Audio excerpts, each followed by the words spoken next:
Welcome back to Small Ponds, Big Dreams. I'm your host, Matt.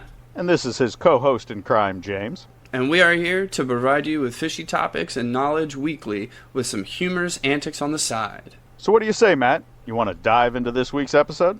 Into the deep we go!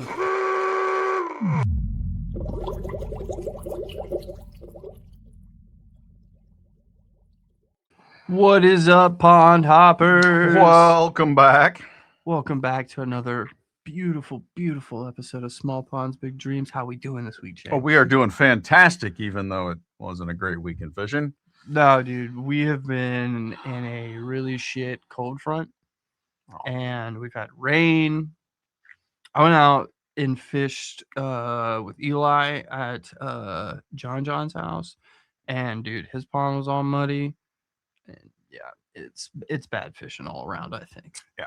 We're going to need a good little warming trend to get us back. They're a little warmer next week, but it's like we come up and then down. Yeah, but then and then also, back up a bit. The other shit part is we are like 3 days of solid rain with a grand total of like another 2 inches. Yeah. So it's just going to muddy everything up. So it's about time to go to muddy patterns for a little bit. But I just need black and blues. Warm.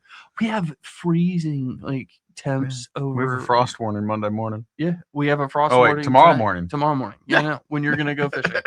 Yep. Well, you know. Another reason why I was like, you know what? I'll just do some honeydew shit and I'll be just fine. I ain't got a lot of time fishing lately. A lot of time to fish lately, so I've got to take what I can get. Oh no, I don't blame you there. And you'll at least get to enjoy you're going out with our buddy Shane, and I definitely don't get to fish with Shane often. I am a little salty that I'm not going because I'm not going to get to see Shane. So you'll have to give Shane my love. I will. Put a treble hook in his back for me. I think I'm going to avoid that one, although I probably will be throwing a few trebles tomorrow. Just tiny trebles. You should tell Shane to listen to this episode, though. Oh, I will. Okay. All right. Well, good luck to you boys. I hope you guys have a fun time. Thank you. Don't shrivel up your stuff. Too late. Shrinkage. I caught one fish in the time frame that has been between since the last time we talked about our catches, and it wasn't even a fish I wanted to catch, and that was catfish. I caught him on an Imakamushi 95 free rigged. And let me tell you, I took Ben out, and when I hooked into it, I was like, dang, if this is a bass, this is a big bitch. Holy shit. And it never surfaced. And that's when I realized I was like, oh, it's a catfish. But at least, I mean, tug is better than nothing. I'm sitting on a 4-day skunker, but that's okay. As we've said in previous episodes, we all skunk. It happens. Yeah. Just got to get through those gruelers. And it doesn't help that I really believe it's this temperature. Like everybody, like every pond I was at last week, they were either at spawn or right like just getting there. And this can't be good for that. No. It can't be good for that at all. But that's okay. It'll come back. At least it's not like we're in dead of winter still. This is just a little bit of Mother Nature having a little bit of a slip back. So it's okay. It's all right. I'll take a deep breath. I'll be able to get back out there. Well, woosah and goose fraba. Yeah, so like this, unfortunately, listeners, there's not much for this week in fishing. So we've got a crappy week in fishing for you, yes, but we have a banger of an episode. We do. Absolute we do. Banger. Let me tell you, I'm going to start this off with, we have a guest. You guys might want to get ready. We're going to have some guests for the next few episodes, it looks like. If everything stays planned, fingers crossed, knock on wood. But tonight we do have a guest already recorded in the books. And ladies and gentlemen, I think if you've been listening to this show for a while, you will really, really enjoy this one. This individual has been brought up a couple of times. And also, if you're a geecrack fan, I think you're really... What's geecrack? I've never heard of geecrack. Geecrack. You've heard of it. We talk so much about it. It's one of Matt's most confident lure companies out there. So I think this one will be real special for those listeners. Also for the people that like swimbaits, I think will enjoy this one as well. Maybe the people that enjoy a little Japanese fishing, I think will really enjoy this one. Yeah. So I think we need to just stop hyping it up and we need to let it happen. Ladies and gentlemen, we got the homeless fisherman, Marshall Arwine himself, on as our guest spot this week. Let's get right on into it. Get to it. Oh, there There we go. we go. Hey, what's up, Marshall? How's it going, Matt? Good to see you. Hey, good to see you too, man. How's your day been? It's been good. It's a nice, rainy, cloudy, stormy day here in Texas. So I've just been getting all my busy work done, and shooting a couple B-roll shots and stuff for uploading or upcoming videos. So it's been good. Been good. Productive. Nice. Very productive day. Productive. You did drop a YouTube video today too, didn't you? I did. Yes, I did. I just Yeah. uploaded it last night. I was sitting outside of the state park headquarters on their Wi-Fi last night, just uploading this video. So I got that up just in time. So Sick. That's sick. Well, it's good to be productive on those rainy days. We are having the same thing here in Ohio. We have a massive cold front. It is 51 degrees. It's going to get down to 36 tonight. So no fishing for a few days. Yep. It's cold here too. It's Texas cold. It's like 60 degrees, but that's still pretty wild for April. That's not out of the question. We have storms every once in a while that are cold here, but like during this time of year. But it's definitely it's a welcome surprise. Nice temperature drop. Got some rain coming in. We haven't had rain in a while, so I can't remember the last time I went out on the lake and actually saw it raining. I was like, oh, this is interesting. Like, this is a pleasant surprise. I will take this. I will actually take this. Yes. It is very dry here most of the time, so I'll eat it up when I get it. Yeah. Well, we normally have a wet kind of spring, and then summer it tapers off to just super, super dry. So I don't mind the rain, but it's just muddying everything up. And I had like a nice pre-spawn spawn bite going on beforehand, and that's gone for now. It's not happening. Yep. Yeah, that'll do it. But it'll come back around. Y'all are probably still in a good season for big fish. We're kind of moving out of that, where Texas is like shad spawn and just a bunch of little fish running around. And I personally don't like this time of year as much because it's really hard to find those like upper caliber fish. That February, March time frame is so much better for that. But that's probably what you guys are in right now because it's shifted. You know what I mean? It's always a little earlier up there. Yeah, actually, I just caught my PB a couple weeks ago. No way, largemouth. Yeah, largemouth. Really? I didn't get the weight. I just got it in inches. It was definitely pre-spawn. She had a big belly. It was 20 and a quarter. Oh, dude. But yeah, I was excited. Nice. I caught it on the W and Bayou the thing. Oh, dude, so, nice. Dude, Bill is such a cool guy. He's a really good guy. He makes a cool bait, so that's cool. Yeah, he does. Actually, we had him on last week as a guest, and it was so great to chit chat with him and get to know a bunch of different baits from him. Because I'm known around here as like the weird bait guy. Like, I like all the weird, obscure, different baits. So me and him, we got along really well. And then as soon as I got off the recording, I placed my order. I was like, so yeah, I like the thing, dude. You could. I don't know if you've tried punching with it yet, but if you put like a 1 ounce punch weight on the front, dude, it's so perfect. It's such a perfect little like meatball. It just punches through the mat. It's good. It's a good bait. Oh, I could see where it'd be great punching it. It's real streamlined, so it just kind of like just goes straight in. Yep. Yeah. Like I said, it matches the shape of the bullet weight. It yeah.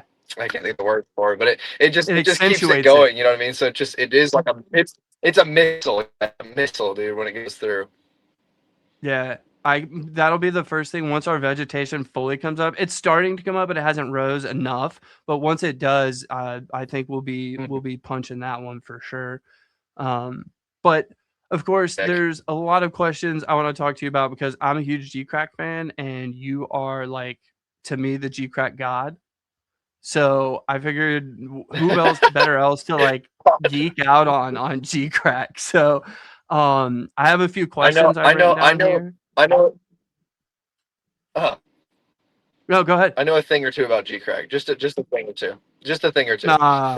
Not even a smidge. Not even a smidge. Just one or two things I know about geecrack. Just a couple. Well, one of the first things I wanted to talk about is obviously the G crazy. I kind of wanted to talk to you about like what was the process of like going through that. Like I know it had to be like a brainchild at some point, and then kind of did it snowball or did it like really ramp up fast to where you're like almost to production time?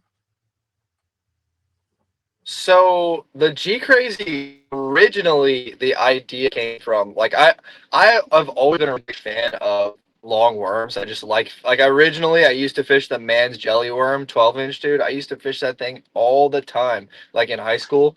I have Okay. a lot.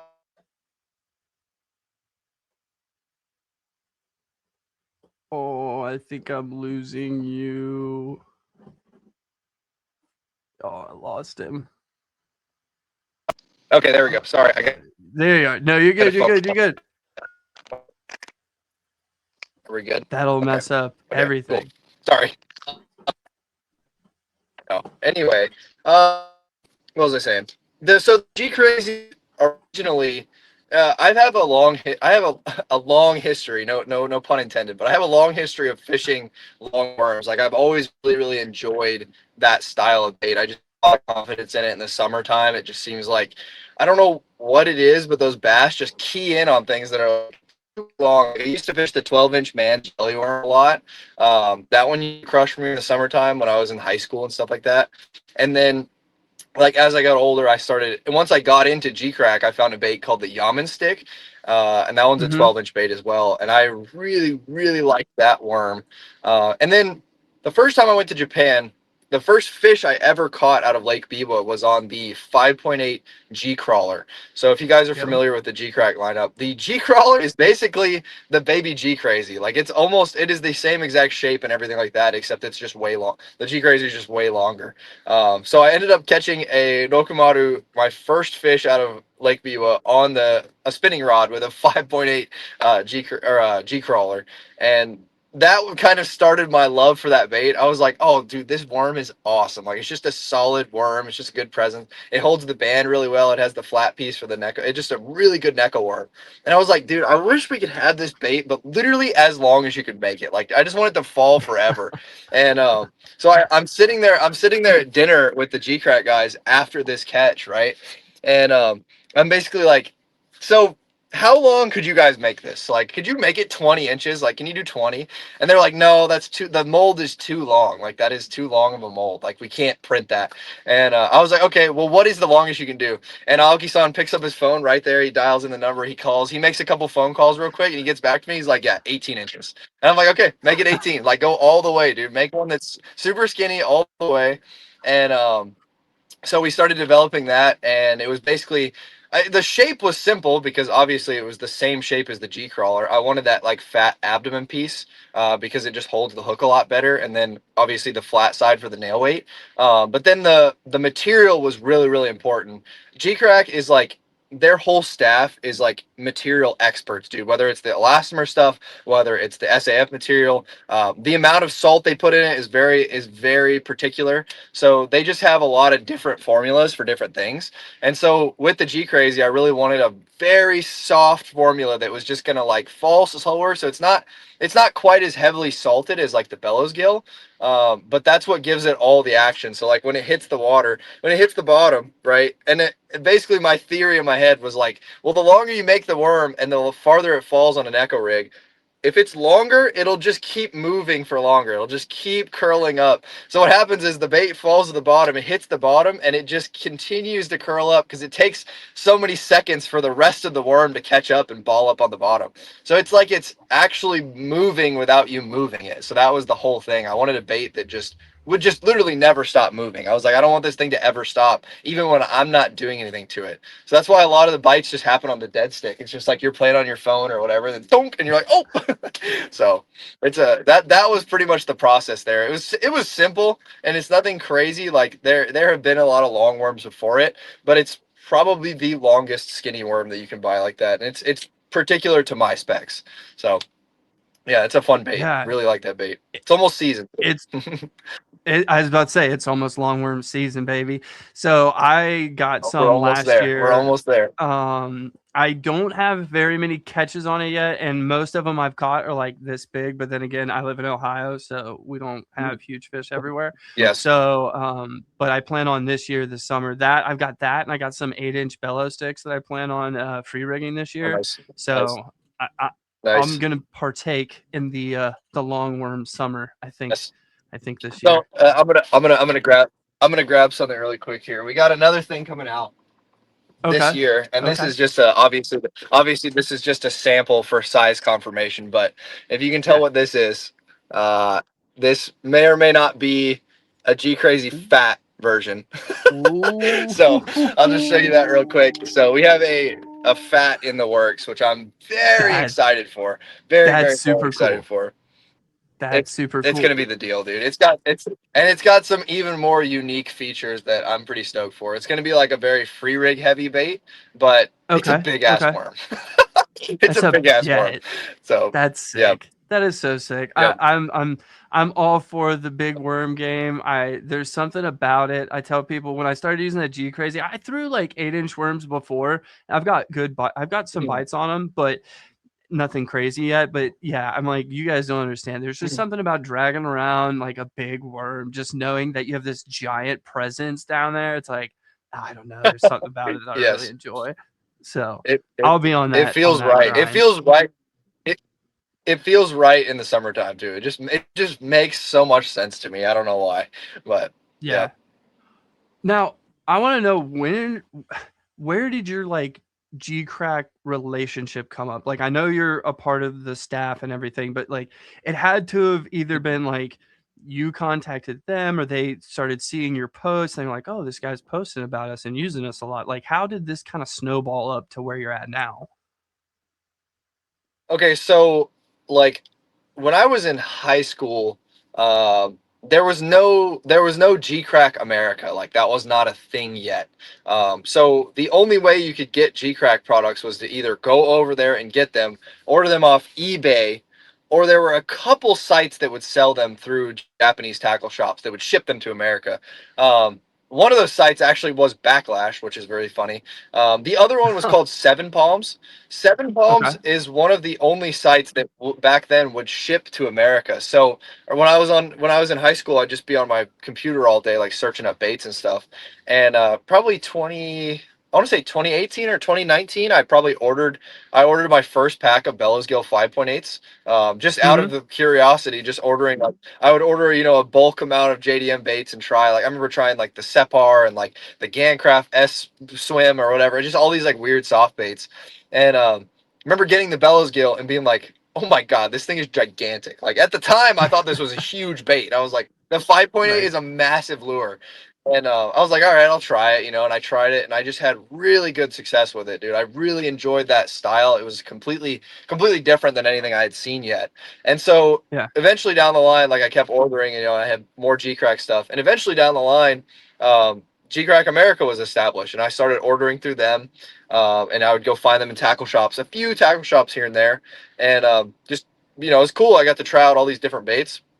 So randomly out of the blue one day, I'm just like, as one young, aspiring fisherman would do, I hit him up on Instagram, and it's actually Ryan running the account. So I hit up Ryan, and I'm like, yo, my name's Marshall. I just do this. I go fishing, like da da da. I'm not really looking for anything in particular, but if you guys need help at any point, like I'd love to be a part of this company. Like I have been a big fan since the beginning, and I'm trying to get my foot in the door.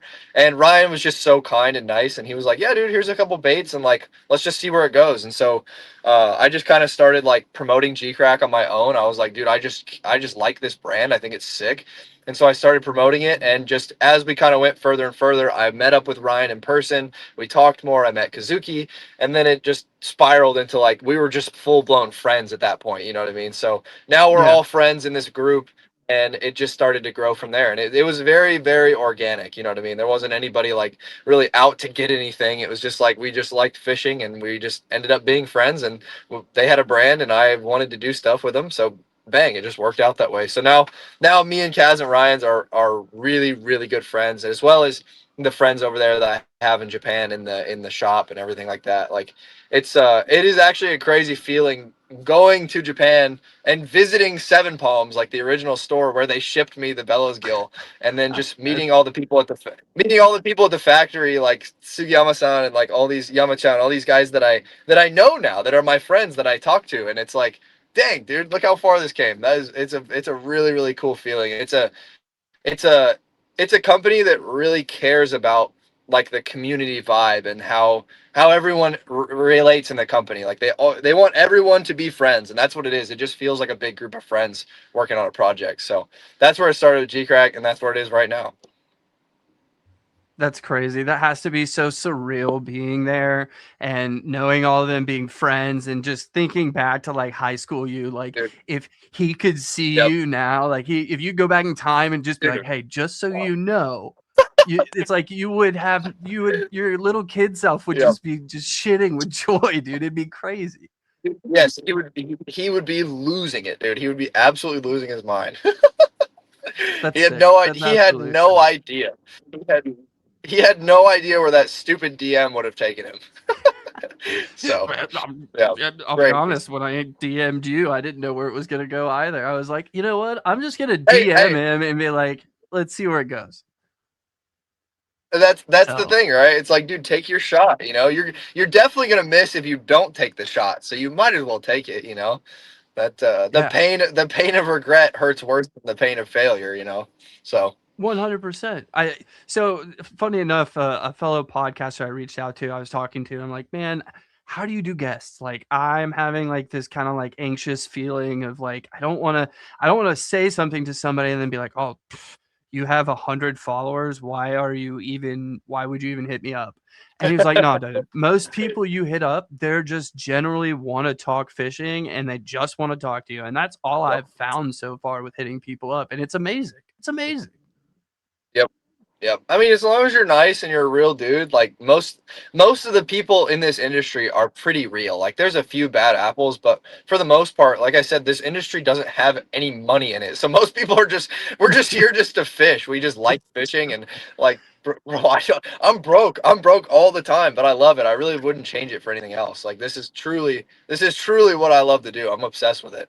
So, That's awesome. You embody almost small ponds, big dreams. You got the dream. You're doing what you want. You're going towards a goal, and I mean, like that to me, that's super sick. And to see G Crack just kind of like follow you along, like kind of help you and support you is awesome. And you said earlier that they want to yes. just like unify everybody and have a community. That's all I've felt since I joined the Crack House. I mean, even in just the Yep. messages alone and everything, it's just Yep. like it is a real community of people that just love a Mhm. specific bait company.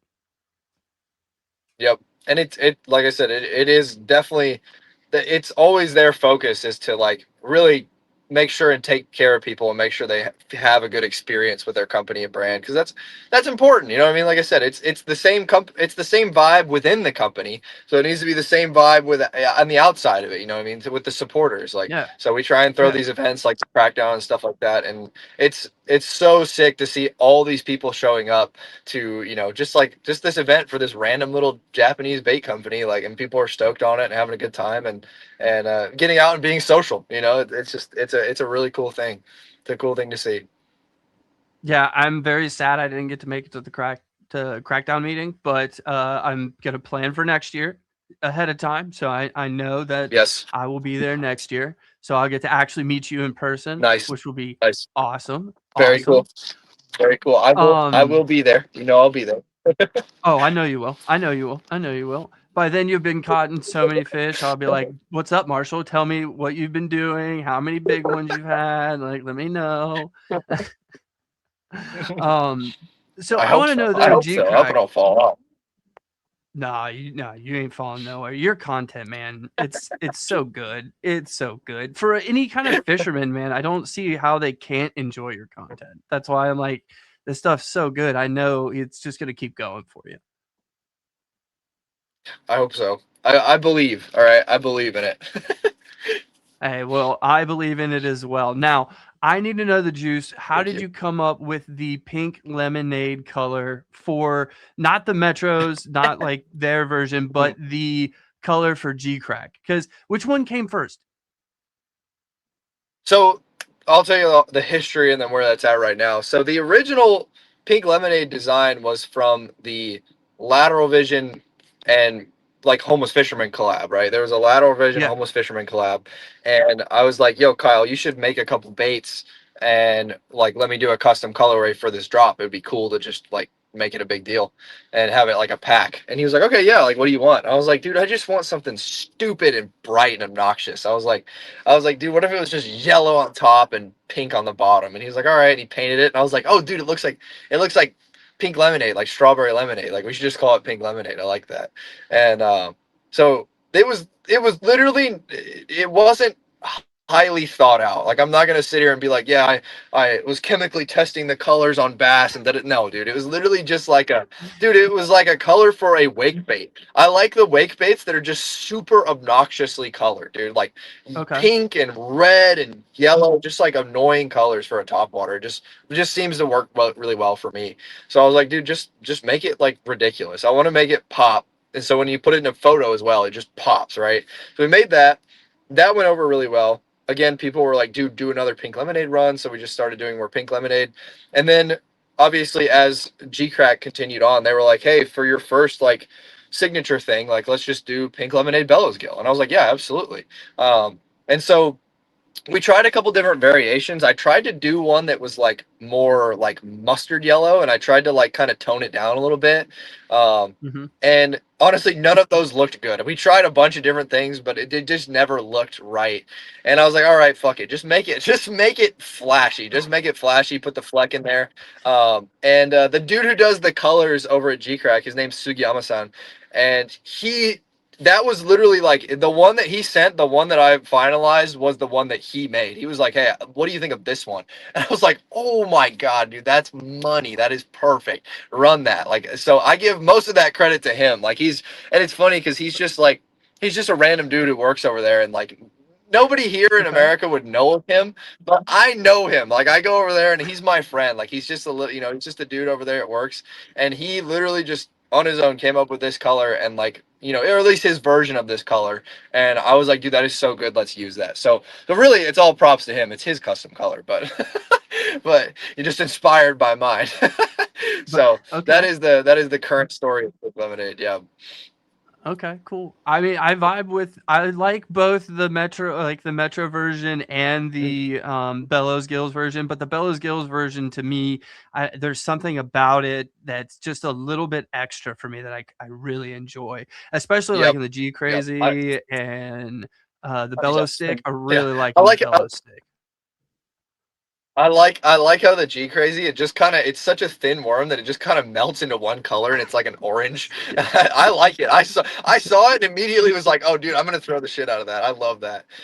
It's That's not, awesome. it doesn't look like the other one, but I was like, perfect, run it, dude. It looks good. Yeah, I like it. I think it's a great color. For me, like right now with the muddy water situation, money. That's the Oh yeah, color I'm throwing. That's just yeah, money. yeah. It, it's I love it. it's so obnoxious, dude. I honestly hardly ever throw it anymore because I'm not usually in those muddy water scenarios. Like at Lake Biwa, I'm never throwing Hmm. that color. Like there's no way unless I'm night fishing. Yeah, It's just right. too Because it's clear. so clear. But like Yeah, right, every once in a while, like here in Texas, probably tomorrow I will be throwing that color just because it's all muddied up now. But it's rare that I pull it out much anymore just because I'm not in that muddy water scenario a lot. But it does really stand out. It's like bright when you look at it in the water. You're like, oh my God, that thing is just glowing. So it is a good muddy water, good low light color, and also deep, just deep water in general. Like if you're fishing like 20-25 foot, it's hmm dark down there, so they can't really see anything. So anything that's gonna like have more of a presence, like a glow, I think is really good and really important. yeah. Now, did you have any hand in the homeless magic color, or did they just name that kind of Yes, close? yes, no, no, no. That is Oh, that is my color. That is a color that I actually I love more than I love it more than pink lemonade. Like that's my color, right? So there's another color called I think it's called Tackle Warehouse Swirl, Purple Swirl. I don't know what it's called. It's something else. But I was like, yeah. there's a similar one, and I was like, dude, I want this color, but with teal fleck, and make the Mhm. green pumpkin like lighter. And because I love that, like, when you turn it in the sun, it has like a sheen. It has like a purple Yes. sheen to it. I Yes. think that looks so it looks so real. Dude, when you hold up a worm in the light, like an actual earthworm, and you turn it, it like Hmm. has a sheen to it. Like Sheen. the light Yeah. reflects off of it. And I think it looks exactly, and bait fish too, like different shad and stuff like that. They all have that kind of color that like shines. When you turn them, they turn purple. You know what I mean? Like you see Yeah. purple, yellow, Yeah. you see all kinds of colors when they're in the sun. So that was my color. That, like I said, that color is. I like that one so much more than pink lemonade because I think it's very subtly creative. You know what I mean? I like the subtle creativity Yeah. of it. But that one gets bit. I really like that one. Yeah. It does. If It I'm gets not throwing, smashed. if I'm not throwing pink lemonade, I'm throwing homeless magic. That's usually it. So Okay.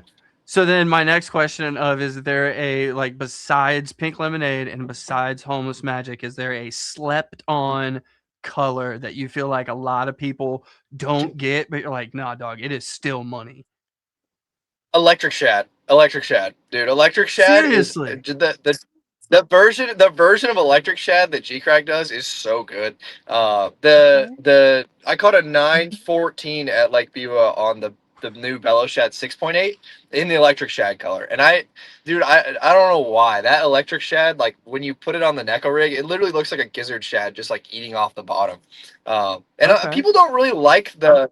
I feel like people don't really like the bait fish colored like soft plastics as much, like the ones that are more for bottom dragging. But I absolutely do. I think there's so many times where I'm paddling on the lake and I see either gizzard shad or bluegill like picking stuff off the bottom and rolling around down there and picking up mud. And I'm like, dude, that is a gizzard shad. That electric shad is spot on, and I don't see a lot of people Yeah. throwing it. So that's why whenever they made the 6.8 bellow shad, I was like, please, please, please, please, please, please, please make it in electric shad. I was like, please do not leave that one out. I need that. So I that's probably my third favorite color right there. That is a really good color, and it's super That's just slept on. okay. Okay. All right. I know now which color I got to start looking for. I have a Yep, local yep. tackle shop Electric that shad. does a lot of JDM, and they carry they have a whole G crack wall, and yeah, I Oh, nice, frequently shop there. nice. There's an electric shad bellow stick as well. I don't think they sell it on Tackle Warehouse. It's kind of like a, I don't know when they did it, but I have packs of them and they are money, dude. They are Money. money. They're kind of it's kind of a rare find. But like I said, nobody's really looking for that color, so I think that's why they don't make it anymore or whatever happened to it. But yeah, I really like that color. Big fan of that Did you one. do you know if they changed the Muddy Gill color? Because I have 2 packs of Muddy Gill Yes, sticks, and yes, like one of yes. them is We were dark. Okay. Okay. Yes, Okay. Okay. we were. I was just sitting at the office and we were looking at the swimmer, and it was so different. I was like, bro, there's two different. These are completely different colors. Uh, and I was like, we should just make both of these, but call the other one tannic gill. I was like, looks like a tannic color. Yes. I think it looks like a Yes. tannic water. Looks like a good Florida color. I was like, dang, that one's so much. I actually like that one better, I think. So yes, I agree. that one did change. I'm not sure why. That must have just been slowly over time, like the formula changed. I have no idea. But well, we were trying to get to the bottom of that, so we'll probably fix that up soon. Okay. It's just funny that because I on my wall at home and I went to get some to go fishing the other day. I was like, wait, wait, wait, wait a minute. I like this one better Yep, because yep. that tan one, Yep. I don't know what it is, but like darker green pumpkin works so good for Mhm. me around here with all the bluegill. I see. So I I got you. always grab that. Sick. Yeah, no, I definitely like the change up. I think it looks sick. I've always been a big fan of Muddy Gill, but that was just a nice change up where it does look very Yeah. different, but it's a similar vibe. It's still that like Yes. stained. Yes. That's why I said I was like Tannic Gill. That's a cool name. So it might just turn into two colors. I don't know. We'll see where that goes. But I'm here for the 2 colors because I like them both, just depending on water clarity. But so you said something about the Bellows Shad 6.8. I was gonna ask how amazing is the 6.8 Bellows Shad and the Crackdown? Because we've got like little teasers from G Crack and everything, but I just want to know how sick it is. I just need to know. so the Bellows Shad 6.8, I would say the differences between the 5.8 Bellows Gill and the 6.8 Bellows Shad are very minute. Like it's you have to fish both the baits for a long time to kind of understand which one excels. But Mm-hmm. now that I've like fished them both long enough, the Bellow Shad 6.8 is the ultimate big Neko rig. Like, so the Mm-hmm. Gill 5.8 works on a Neko rig. I've fished it on the Neko hack a lot. But the problem with it is it pulls so much back at you, like, because it's so wide. When you're pulling it in, it Mm-hmm. just feels like you're pulling in a coat. You know, it's like a soaking wet coat. And but the thing I like about it, the thing I liked about that design is that when you fish it and you're shaking it, like you can get pretty rough with it. You just shake it like this and it doesn't move Yeah. forward very much. It just kind of sits there like this. And so when you're pitching trees or you're pitching around docks and you're shaking it, it's not coming at you. It's just kind of staying in the strike zone a lot. And I was like, dang, dude, I want this, but I wish that it was literally the Bellow Shad shape, like more slender and tall. So not only does the Bellow Shad fall more stable, it just falls straight down to the bottom. And even if you rig it right, it'll kind of fall backwards. It'll have like that backslide effect. If you keep it tight, it'll fall backwards. But it just doesn't, it just has a little less drag. So it feels more fishable. But it still has the same effect of where like you can leave it in one spot for a long time and it works really good. It's also probably a gnarly punching bait. Like I love punching a huge, like disgusting profile, and I think that one's going to be good for it because the Gill 5.8 is very hard to get through the mat. Like it's just too Mm-hmm. wide. But the Yeah. slimmer profile of the shad might actually slip through with a 2 ounce. That bait's sick. Like I said, it's subtle differences. It's just like it's if it's something you're looking for is that little subtle difference, then get it.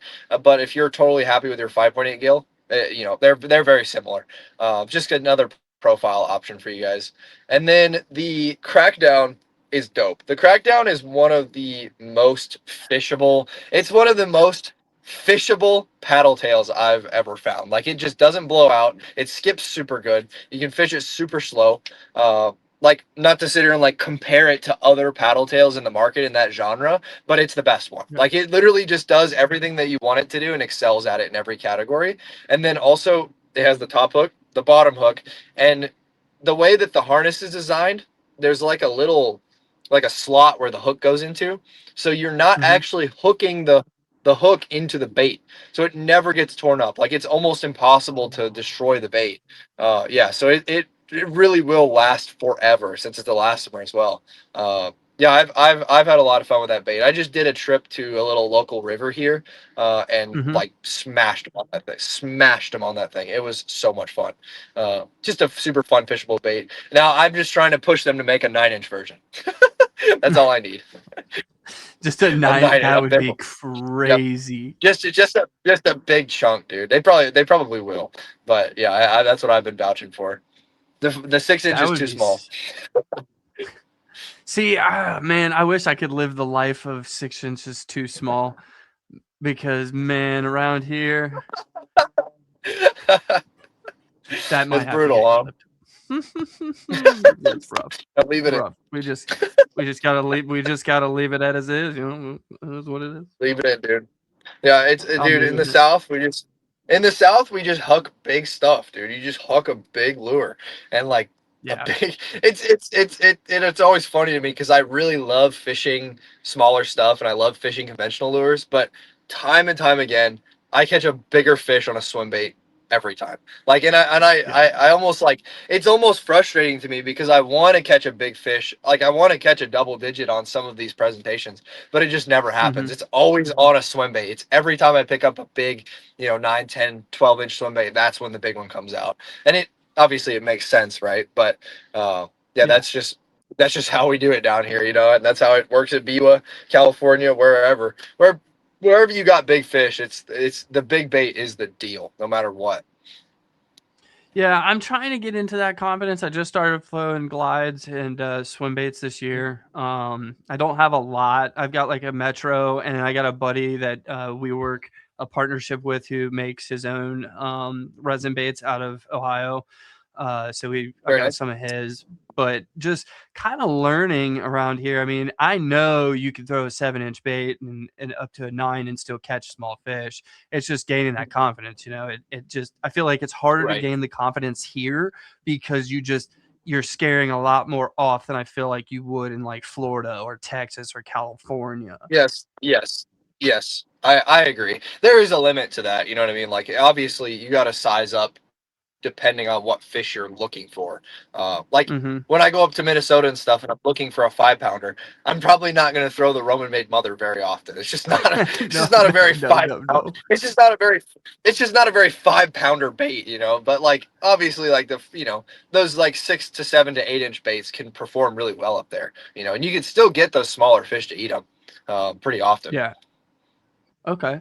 Yeah, so like I've got like I've just like started dabble. So I've got like, the mag drafts and what other swim baits? WM Bayou's got his Bone Thug. I've got his. Yep. I've got Yep. a DC Baits, one of the big like Mm, wedge tails. So I'm dabbling. nice. I just the only thing I've had real success on so far is, I don't know if you ever heard of it, but it's the Sack Pigs Swim Frat.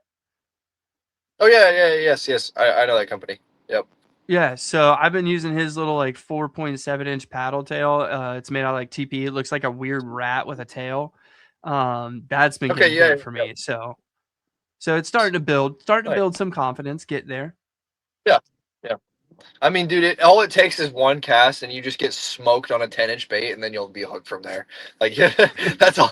That's all you need. You just need to you need to feel one big soft bait thump, and you'll forget about everything else. You'll be like, oh my god, this is all I want. Yeah. I feel like that's what it's gonna be. Like one good thump. Because even like my PB recently, like dude, that was crazy. Even crazy. I didn't mention this but I caught it on my dad's Mm, rod that I had just gotten from him like a couple days like ahead of time. And it's a Bill nice, Dance Quantum rod. dude. That's epic. That's what I'm That's saying, dude. epic. That's I'm even, like, I that's even retired it. I was better. like, well, I put that away. It's had its That's use. that's epic, dude. Holy shit. Right. I want one of those. Right. Dude, I literally had been eyeballing it for years. I'm just like waiting for him to be like, yeah, I'm done fishing. I don't plan on going anymore. And I just asked him, I was like, okay, cool. I know which one I want. Thank you. Nice, nice, dude. You know that Bill Dance signature buzz bait that's like this long. They have it's like a Yes. 12 inch Yes. buzz. Yeah, it's like a 12 inch buzz bait, dude. I've had that. I've had that sitting in my van forever, dude. And I finally was like, all right, I'm gonna open it and I'm gonna fish it. And I opened it and fished it this winter in Florida. And first cast, the skirt like obliterated because it's like 100 years old. And I was like, oh, okay, of course. So I'm gonna get my buddy to retie a skirt on there, and I'm gonna fish that. But it's literally a foot long buzz bait. The wire just goes all the way back, dude. I love that thing. That I guarantee you're gonna catch something crazy on that thing. That has to be Dude, like one of the it would. wildest buzz baits I've ever seen, dude. I think, I think just the picture would be funny because I don't think I've ever seen a picture of somebody with a fish and that bait. Like that would be a first. Could you imagine the bait hanging out of the fish's mouth? It's so long, but the fish is tiny, so it extends further than the fish. Now that is gold. that that is G crazy level when you hold the G crazy up and Yes. it's longer than the fish. That'd be a similar vibe. Yeah, that's what I want. Yeah. That's what I That's the want. only G crazy pictures I have, Marshall. That's the only ones I have. It's just longer than the bait, longer than the fish. Yeah, yeah. I have a couple of Oh, them. that's good. That's good. That's Oh, good, that's dude. funny. So you recently just got back from Japan, right? Yes, I did like 2 weeks ago now. Yep. Okay. I'm like Yeah. barely getting over the jet lag. So can I get it? How actually awesome is the tackle shops in Japan? The tackle shops are so sick, dude. Like I'm honestly I'm kind of like jaded to it a little bit now because I've just been to so Mm-hmm. many and done it so many times.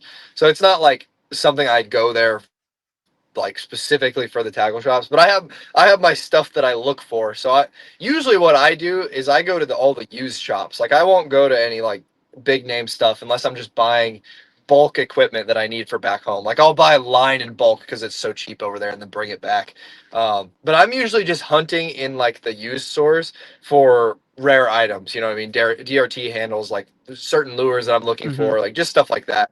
So I'm very selective about what I purchase over there because like I said, I've seen it all now. I have everything. Like I bought all kinds of stupid shit over there. But they are the first time. I remember the first time I walked into a Japanese tackle store. I mean, it blew me away, dude. You will lose your mind in there because they have every little terminal piece, every little tinker thing that you can imagine. I mean, they got it all, dude. It's rad, and it's nice that like the thing that I love the most is like, dude, if I'm out fishing for a day and I lose a certain thing that I need, it's like, dude, it's never far away. I just go get it from the shop. You know, a certain hook or whatever, they have it Right. all. So I'm oh oh oh Oh, there did you you go. lose me? Um Okay. no, just a little bit. Okay.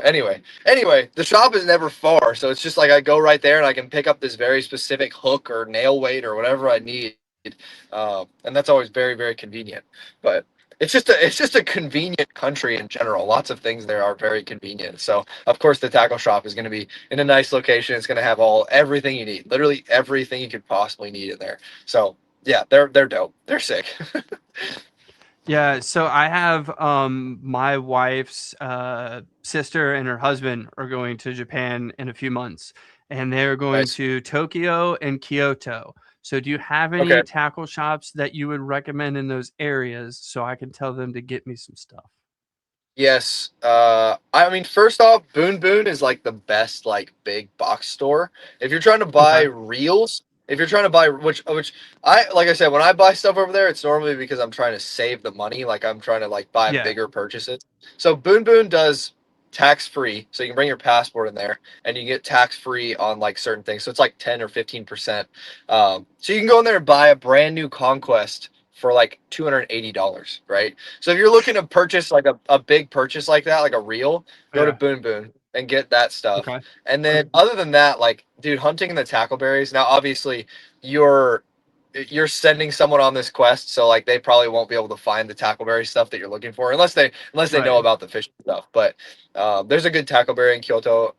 And if you message me again, I'll send you a bunch of stuff that's in Kyoto. I don't really know anything in Tokyo besides Village Door, but Village Door is kind of like a like you need to go yourself kind of thing. It's like an experience. It's not like a they don't really have anything that you'd be dying to get. It's just like to go in there and talk to Yuta and stuff like that. So yeah, I'll message Okay. you a couple spots. Okay. Sweet. Sweet. Thanks. I appreciate that. Because, Absolutely. yeah, when they let me know they No were going, problem. I was like, wait a minute. I got a list. Hold on. I will send you this list. Yep. Yep. Send them on a Now, when scavenger you're in, hunt. Yep. right? And then, well, the fun part about that is it is a scavenger hunt, but they have no idea. Like, they wouldn't even know what they're looking for. Yep. Yes. Yes. So when you're in Japan, I know it's all about fishing, but is there like what are some other things you really like to do while you're out there?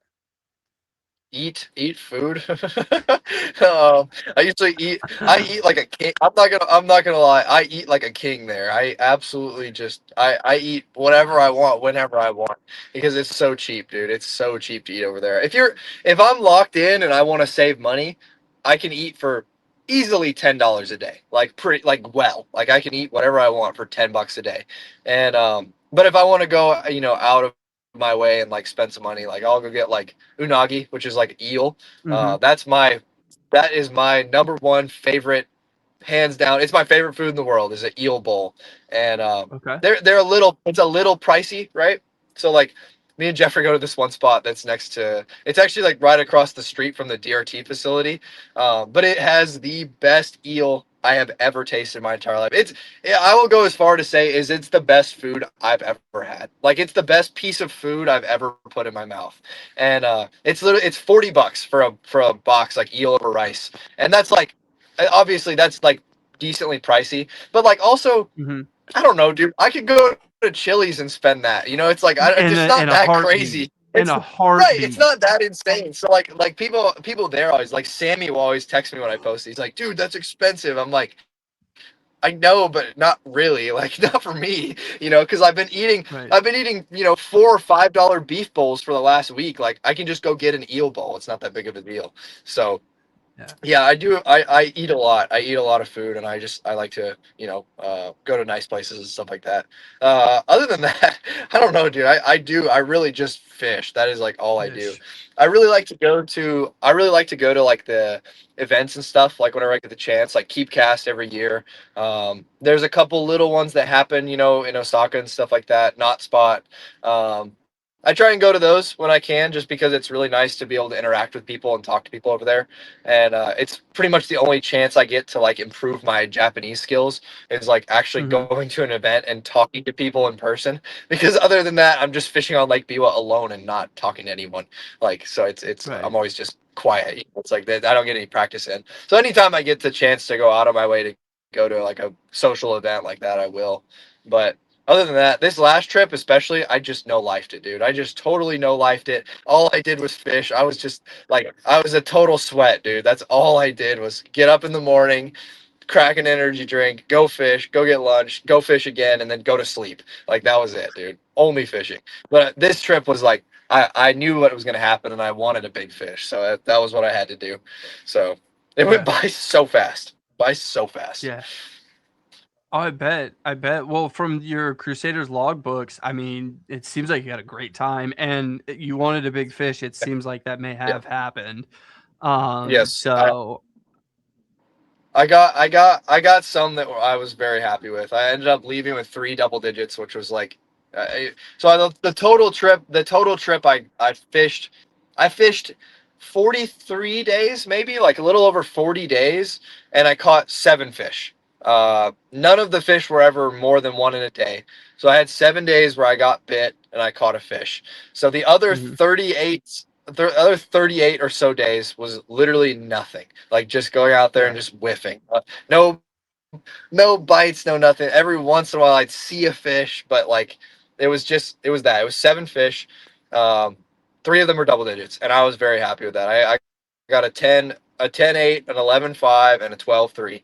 And that was, like I said, that was the most insane month of bass fishing I have ever had in my entire life. And I'm not sure how I'm gonna top it next year. Like I think I'm going to top it next year because I learned so much and I know what to do and Mhm. how to approach it now.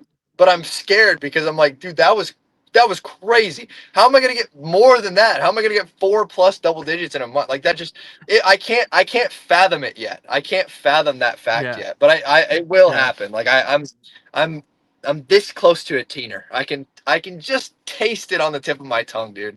Like just right there.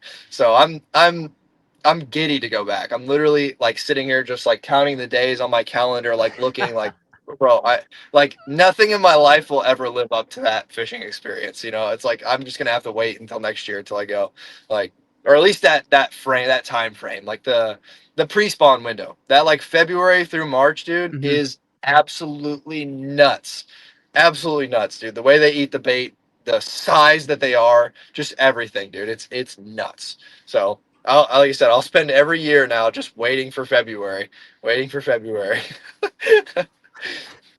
Well, I was gonna ask you what your number one memory you've made in Japan so far is, but it kind of sounds like maybe this trip might have Yeah, been it. yeah. I would say in terms of just like overall memories. I mean, fishing memory.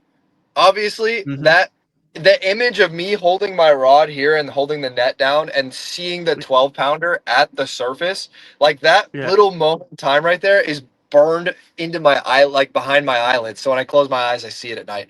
My as soon as she came up, my heart sunk into my stomach, dude. It was just like, oh my god, that's it right there.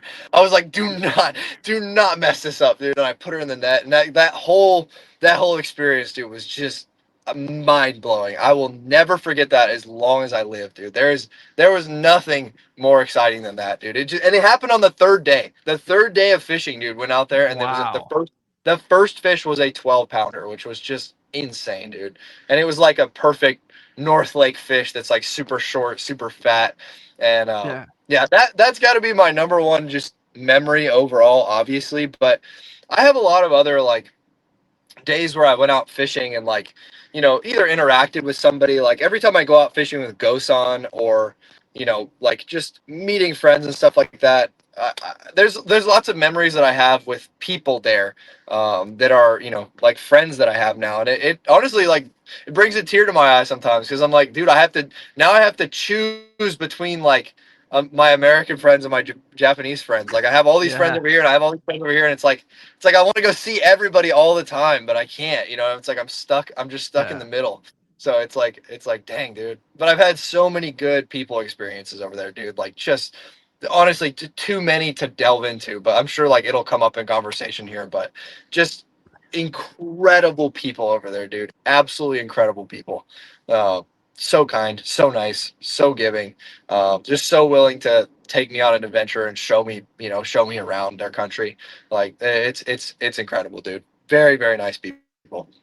That's sick. That's sick because that's especially really cool to hear because I don't want to say this and sound bad, but I don't think you get that in America. I just don't No, think not you it, get it's that. it's a different experience for sure. Like, definitely, Yeah. it was definitely eye-opening to just see, like, now I don't know, like I said, I've never really been anywhere else besides Japan and America. Like, I've been to Hmm. Belize one time or a couple times, Okay. and like that's not too far off from America. It's just like, it's just like sort of tropical. But I've never really experienced a different culture than, besides Japan. So going there for the first time and experiencing, like, a new culture and just seeing the way that their, like, society operates, it was very eye opening. I was like, wow, I didn't know that life was like this in other places. You know what I mean? And Right. obviously, like, I'm aware that being a tourist there is epic. It's probably the best thing Yeah. that you like. Living there is one thing, but being a tourist there is awesome. And so I realize that, what I mean? Obviously, like, everyone who lives there, not everyone is probably happy with it. There are lots of people who would like to move over here to America. There's a lot of things that are not good about that country, and there's a lot of good things. There's a lot of things that are good about America that, we don't really touch on as much. But Yep. overall, my experience as a foreigner going there and just meeting people in general has been incredible. Like, the people have just been Yeah. so nice and so, so welcoming. And it's, as long as you're not rude, they're not rude either. They're going to be nice to you. So it like I said, I think, yeah, in some aspects, yes, you don't get that in America. Like, the overall Yeah. general population there is more worried about it. It seems like it's just the like society mindset. Like, over here in America, this is what I've observed personally. Maybe it's different, but I've observed that, you know, the American, like, dream and American culture is, like, kind of every man for himself, right? Like, oh, I don't Yep. care what you're doing. Hmm. Like, it's all about I can do whatever I want, kind of thing, And it's like, Yep. and there's aspects about that that's cool because it lets me do what I get to do, right? But there's also things where it's like, okay, come on, buddy, you're making it rough for everybody else, like, by doing what you want to do.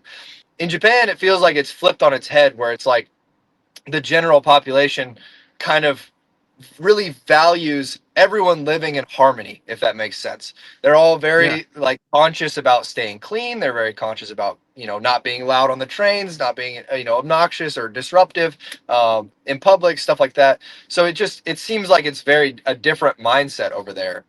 And like I said, there's pros and cons to both of this. They're both Right. completely different systems, and I'm sure there's lots of Japanese people that are not happy with how Japan is. But like I said, being a foreigner and going over there and experiencing that is incredible. It is an incredible Yeah. experience. Absolutely. That is no doubt. No doubt that is incredible. So, Yeah. I hope one day to make it over there. I've never flown, so I got to get over that part first, and you should then do, well, first do a small flight down here to Texas yeah, just to yeah, test yourself out. Do not hop on yeah. that 14-hour flight first thing. That'll or do, I don't know. Maybe it'd be good for you. Maybe Trial by fire, Marshall. Trial yeah, by fire. just throw you in there, dude. It's fine. It's uncomfortable. It's not like the most fun thing ever. I take a super cheap airline, so it's like I don't Yeah. get food or anything. I got to bring my own snacks, but it's like you just sit on the plane for 14 hours. You download some movies, you watch some movies, you fall asleep in like a weird, uncomfortable position, and then you're there. And then, boom, like, you forget about it. So I'm pretty Forget used to it about it. now. It's a Yeah. long flight, but I'm pretty used to it now. Yeah. That's cool. Now, my question is, are we ever going to see a Knowles and Marshall Japan trip? Bro, definitely. Eventually, It'd be so in the good. in the future, trust me, that's on my list. So I have this big Okay. like list of I have this big list of, like, it's not exactly a 5-year plan, but it's just stuff I want to check off the bucket list. And Okay. Yeah.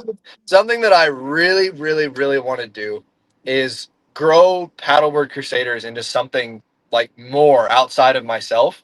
And I Mm-hmm. want so badly to take the Paddleboard Crusaders team and take them on a team trip. Like I just want to be the Oh one to host yeah. it.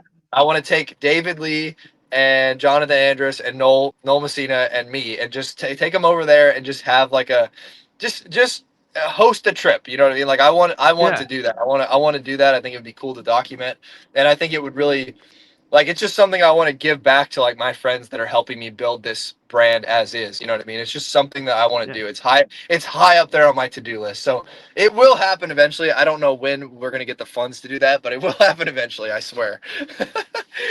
Yeah, because like I watch yours and Noel's content all the time, and I feel like Noel's kind of just his vibe is just like I just think he'd love Japan. I think seeing you Yes. two enjoying Yes. Biwa together and Yep. fishing like that just right there, I Uh, think is just I would gold. like I said, Biwa is such a special place to me, and like I've always Mm-hmm. been like I really enjoy when I can, when I get the opportunity, I really enjoy hosting people. Like I want to take people and show them like because and it's really something that I kind of learned in Japan where like the G-Crack crew were so good at hosting me and like the Ryan and Kaz and just like being good Yeah. hosts. I was like, dude, I look up to that. I'm like, when people come visit, I want them to come and have a good like experience in Texas. So like if people are coming to visit, like, hey, can you show me around? Like, yeah, absolutely. Let's go fish on Ladybird. Let's go get P-Terries. Let's do all the Texas stuff. So Yeah. whenever Hitoshi-san came over from Bass Rock and we got to take his family around and do all that fun stuff,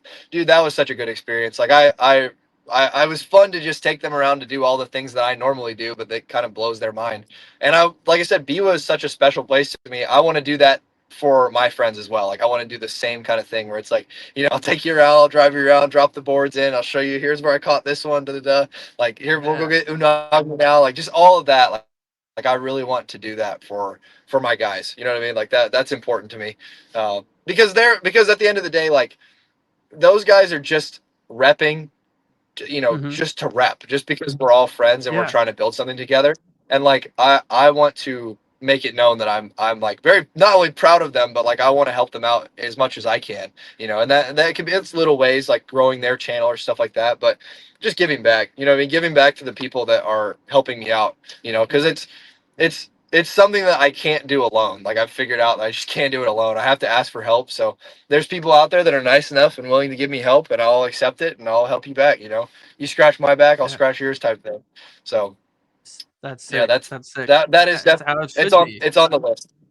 It's on the list, dude. Yeah. It's on the list. I can't wait. Crusaders. The day that video Crusaders. drops, I'm watching today. Psych. Yes. Yeah. It might be 5 years. I don't know, but we'll see. I want that one to come out. That's gonna be a video. The Crusaders team trip to Japan. It'll be real. That'd be sick. And like see all you guys out on the paddle boards because I admire the paddleboard fishing. I can't. There'd be nope. I couldn't do it. No way. Why Mm-mm. not? What scares you? Nothing scares me, dude. Nothing scares me about it. It's just I currently with the physical core going on, ain't no I see. way, dude. I I would be see. floating down any body of water. I wouldn't be able I to see. get I see. back, dude. No. Well, maybe that's a good reason But to pick it up. You know. yeah, true. You're You not gotta, lying. you gotta, you I gotta, do a lot of go ahead. oh, I was gonna say you gotta challenge yourself to get better. Maybe Yeah. you'll be a great paddleboard fisherman. Who knows? You might you might Hey, you obtain never know. the dream physique. Come out looking like Bruce Willis or something, looking like Exactly, right. All George I know, Clooney, right?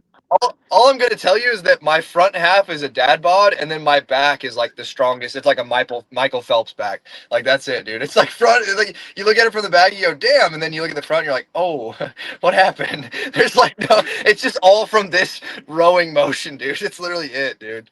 But I feel good. I feel in good shape, so I'll take it. What's bad with that comment is now all I'm imagining is your dating profile are all back shots. Like you don't let anybody see front shots. It's just your back the whole time. I might have to employ that strategy, dude. I might have to employ that Dude, strat. A1 strat, A1 strat. Just show them the good side. Yes, you always have to lead with the good side. Lead with the good side. Absolutely, absolutely.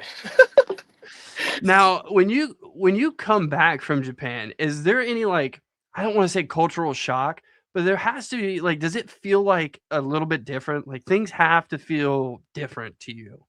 Yes, yes, absolutely. Honestly, uh, I get sad, dude. I get sad. I get genuinely straight up emotional when I leave, especially this last trip. Like the one that Yeah. I did in the summer, I wasn't really as like upset leaving that one because it was such a short trip. It was just kind of like I was there and then I'm popping back over. But the one that I just did, I mean, I was a wreck, dude. I was really upset leaving just because it was so like it was just so much happened. Like Mhm. me and Jeffrey have been friends for a long time, but on this trip we became really close friends. I met a lot Nice. of new people.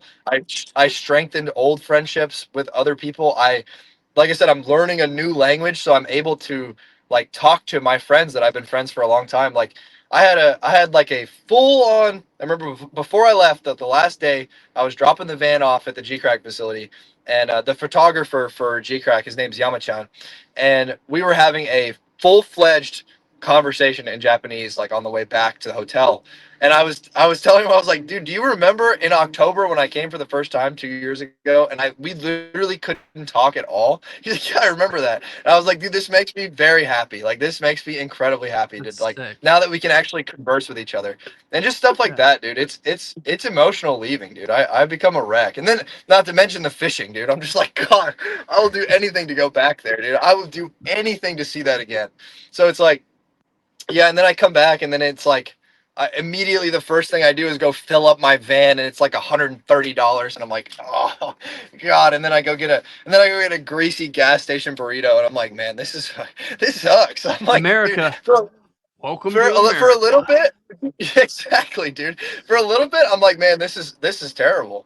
But then I get like a good fishing day in, and then I'm like, okay, never mind. I'm back. I'm back in the loop now. I get it. Like I still really enjoy American bass fishing. Like, don't get me wrong, dude. Mhm. Japan bass fishing is dope, but it sucks. It also sucks at the same time. It's so hard, and just to Yeah. be able to go out and like, set the hook like, 8 or 9 times. Oh my God, that's incredible. That's great. I love that. I'll eat that up any day. Like Yeah. that's usually what happens. So it's like I slowly have to get back into the rhythm of like, whatever I'm doing over here. It's like I don't know. Again, it's like I have two different lives and I have to put one of them on hold and then come back over here. And it's a strange thing, dude. It's strange. It's a strange feeling.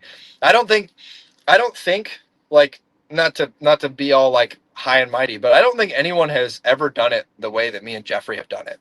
Like I just don't think that it's a these are original experiences that I'm having. These are completely Yeah. original human experiences, and it's almost heavy. It's like a heavy weight because it's just like I said, it's like this pull that I feel between both places and all my friends, and like, dude, it's rough. Like I don't know what to do. I don't know how to manage it all. Yeah. That would be super rough because it's almost like you have two lives, right? And you're Exactly. almost trying it, Exactly. and it's hard to always determine or figure out which one you want to Yep. be in. And when you're in one, it's almost like you Right. miss the other at some point. And then, Yes. yeah, Yes. That is I that could is see that is that. spot on. That is spot on, dude. Like in a way, going to Japan ruined my life. It made it so much. It made it, dude. It made it so much more complicated. My God, it Yeah. made it so much more complicated, unnecessarily Yeah. complicated. But I wouldn't trade it for anything. I wouldn't trade it. I wouldn't trade it because it's epic. It is epic. Yeah. I mean, from a viewer standpoint, watching it, it looks like an epic journey. It just looks like, you get to watch you go to some fun places. You get to see some really interesting cultural things. And especially for me being like upper Midwest, like just seeing you down in Texas is way different than the life that I have. You're going to P. Terry's. I've never even Yeah. had P. Terry's. Like, it's just so cool to see your experiences. And like, even in like, your video this week, or you dropped today. Mm. Spoiler, I've already watched it. I watched it on my lunch break. And Yes. just like hearing you get excited about your fish catches, like you haven't changed. Like from your very first video until now, dude, you get so excited when you catch a fish. And I think that's why I love your content, because it reminds me of me, dude. Like I get like there's this inner child that happens when you catch a largemouth or a smallmouth bass or whatever kind of Yeah. bass you're catching. And to see you guys have it on camera, it's awesome. I really, really do like it. Dude, I like, I'm telling you, like, this sport, this fishing, Mm-hmm. bass fishing, like it, I am obsessed with it. I am eaten up with it. It's all I want to do. Like I don't know, and I don't, dude, I don't know why. I don't know if it's good for me, if it's bad for me, or whatever. But like, I mean, and I feel like I have a good understanding of like, dude, what I get to do for a living is so much fun. And I think there's a lot of people Yeah. that like get into this industry and they realize like, oh, maybe certain parts of this aren't fun, and they kind of lose it a little bit, where they're just like, like the tournament fisherman or somebody who goes out there and like starts to respect the fish a little less. Like, no, dude, Yeah. every time I catch a fish, I'm stoked. Like I'm always aiming for literally the world record. I'm shooting for the biggest fish I could possibly catch, but I know how important every single one of those like 2, 3, 4 pounders are. Like they're every single one of them, dude, is another, like, it's just another stepping stone. Like that is something that has led me here. That's something that it's something that will always be a straight arrow in my life, no matter what, no matter how many Yeah. like, bad things are happening, or no matter what, like tragedies have happened before or whatever, like past stuff, like whatever I'm upset about, bass fishing will always be that return to form where it's like I can just go out Mm-hmm. here and I can focus on getting better at something. And like I can inspire people. Like it's cool to know that I can inspire people to, want to go out and fish and want to chase that kind of dream, because it's like it really is something that everyone can do. Anyone on the planet can, like, just damn near Yeah. anyone on the planet can catch a bass.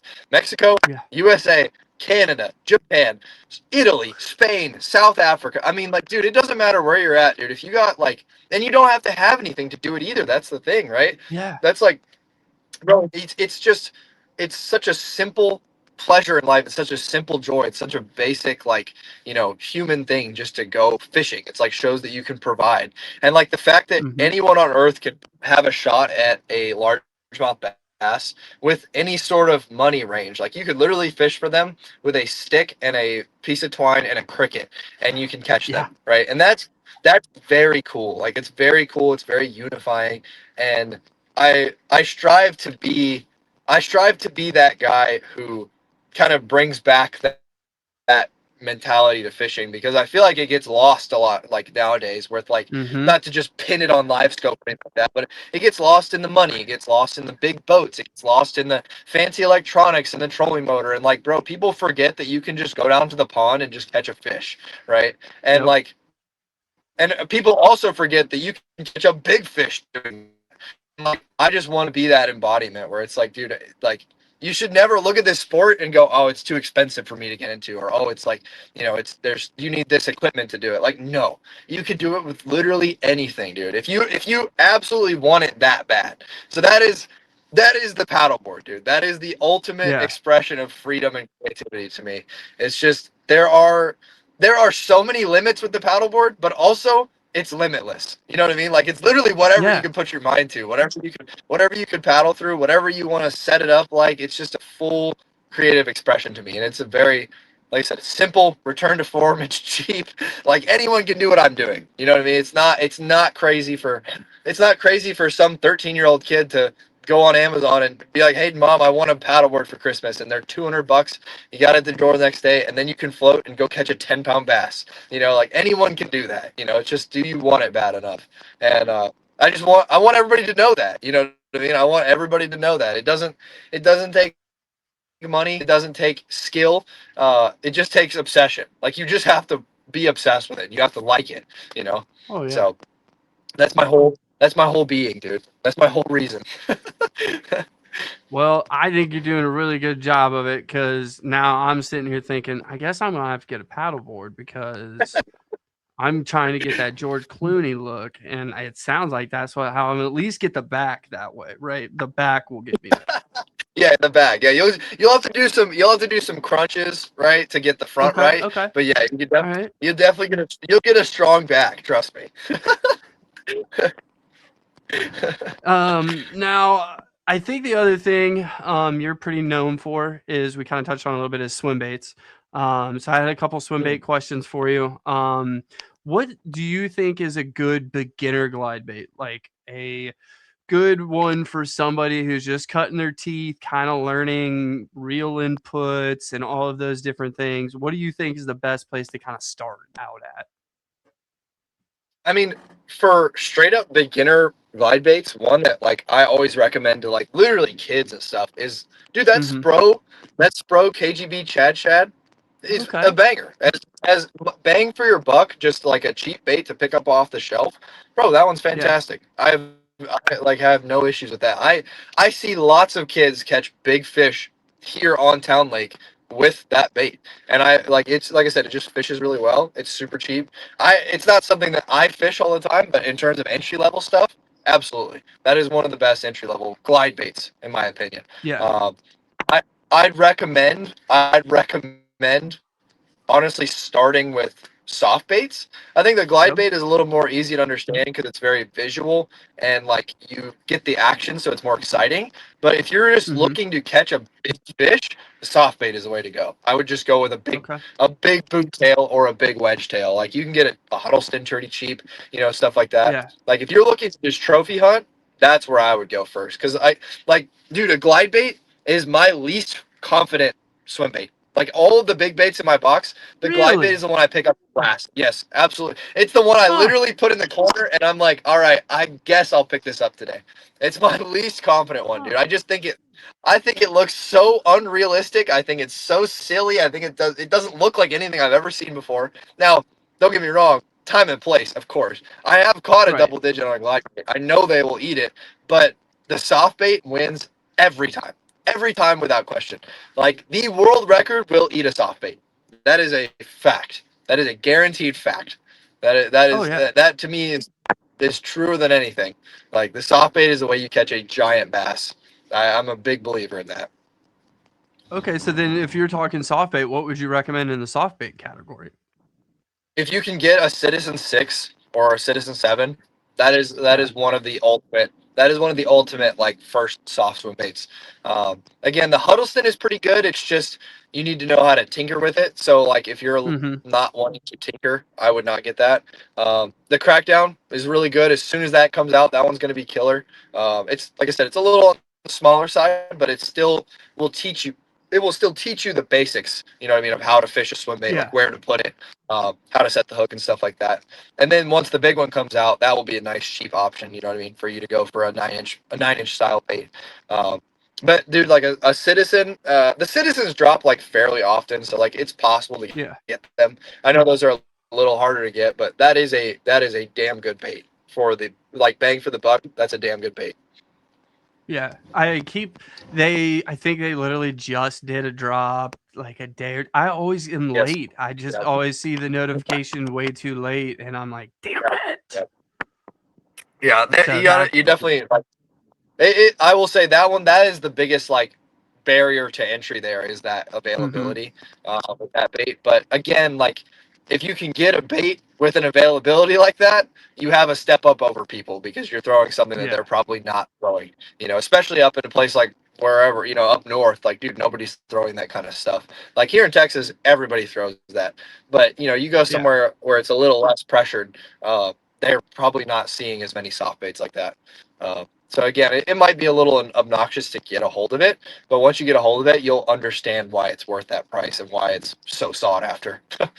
The bait has Yeah. had a lot of time and thought put into it. It wasn't just What something just made up off the top of some dude's dome sell. Like that's a trophy hunting yeah. bait. Oh yeah, dude. He was Mike Gilbert, Mhm. dude. He makes yes, yeah. I mean, he takes the time and effort and all the research to go into it. Yes, and he also catches giant fish himself. So that's also like a Yeah, very good tell. He knows what a bait needs to do to get bit by a giant bass. because he catches them. So it's just like that to me is like a no-brainer. It's like I wouldn't be. I don't think I'd buy it. I wouldn't be buying baits from some dude who's not catching a whole bunch of giant bass. If I'm trying to catch a giant bass, that's what I'm looking Right, for. I'm looking for people who are either fishing this bait and catching giant bass on it, or someone who is catching giant bass and is making that bait.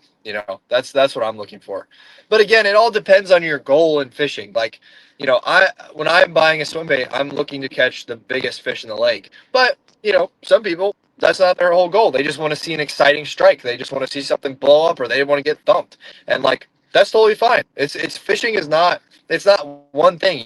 You don't have to be a Bassmaster tournament pro winner, and you don't have to be a trophy hunter like Mike Gilbert. You don't have to be that. You can be whatever you want. So that's right, really what you should ask yourself before you buy a swim bait. You know what I mean? Like, what am I looking for? Am I looking for a big fish, right. or am I just looking for something exciting? Because there are plenty of times where I go out and I just want something exciting to happen. I'm just gonna fire a frog down the bank until I get blown up on. You know Yes, that yes, I yes. definitely have those days. Don't worry. You gotta have Yeah. those days.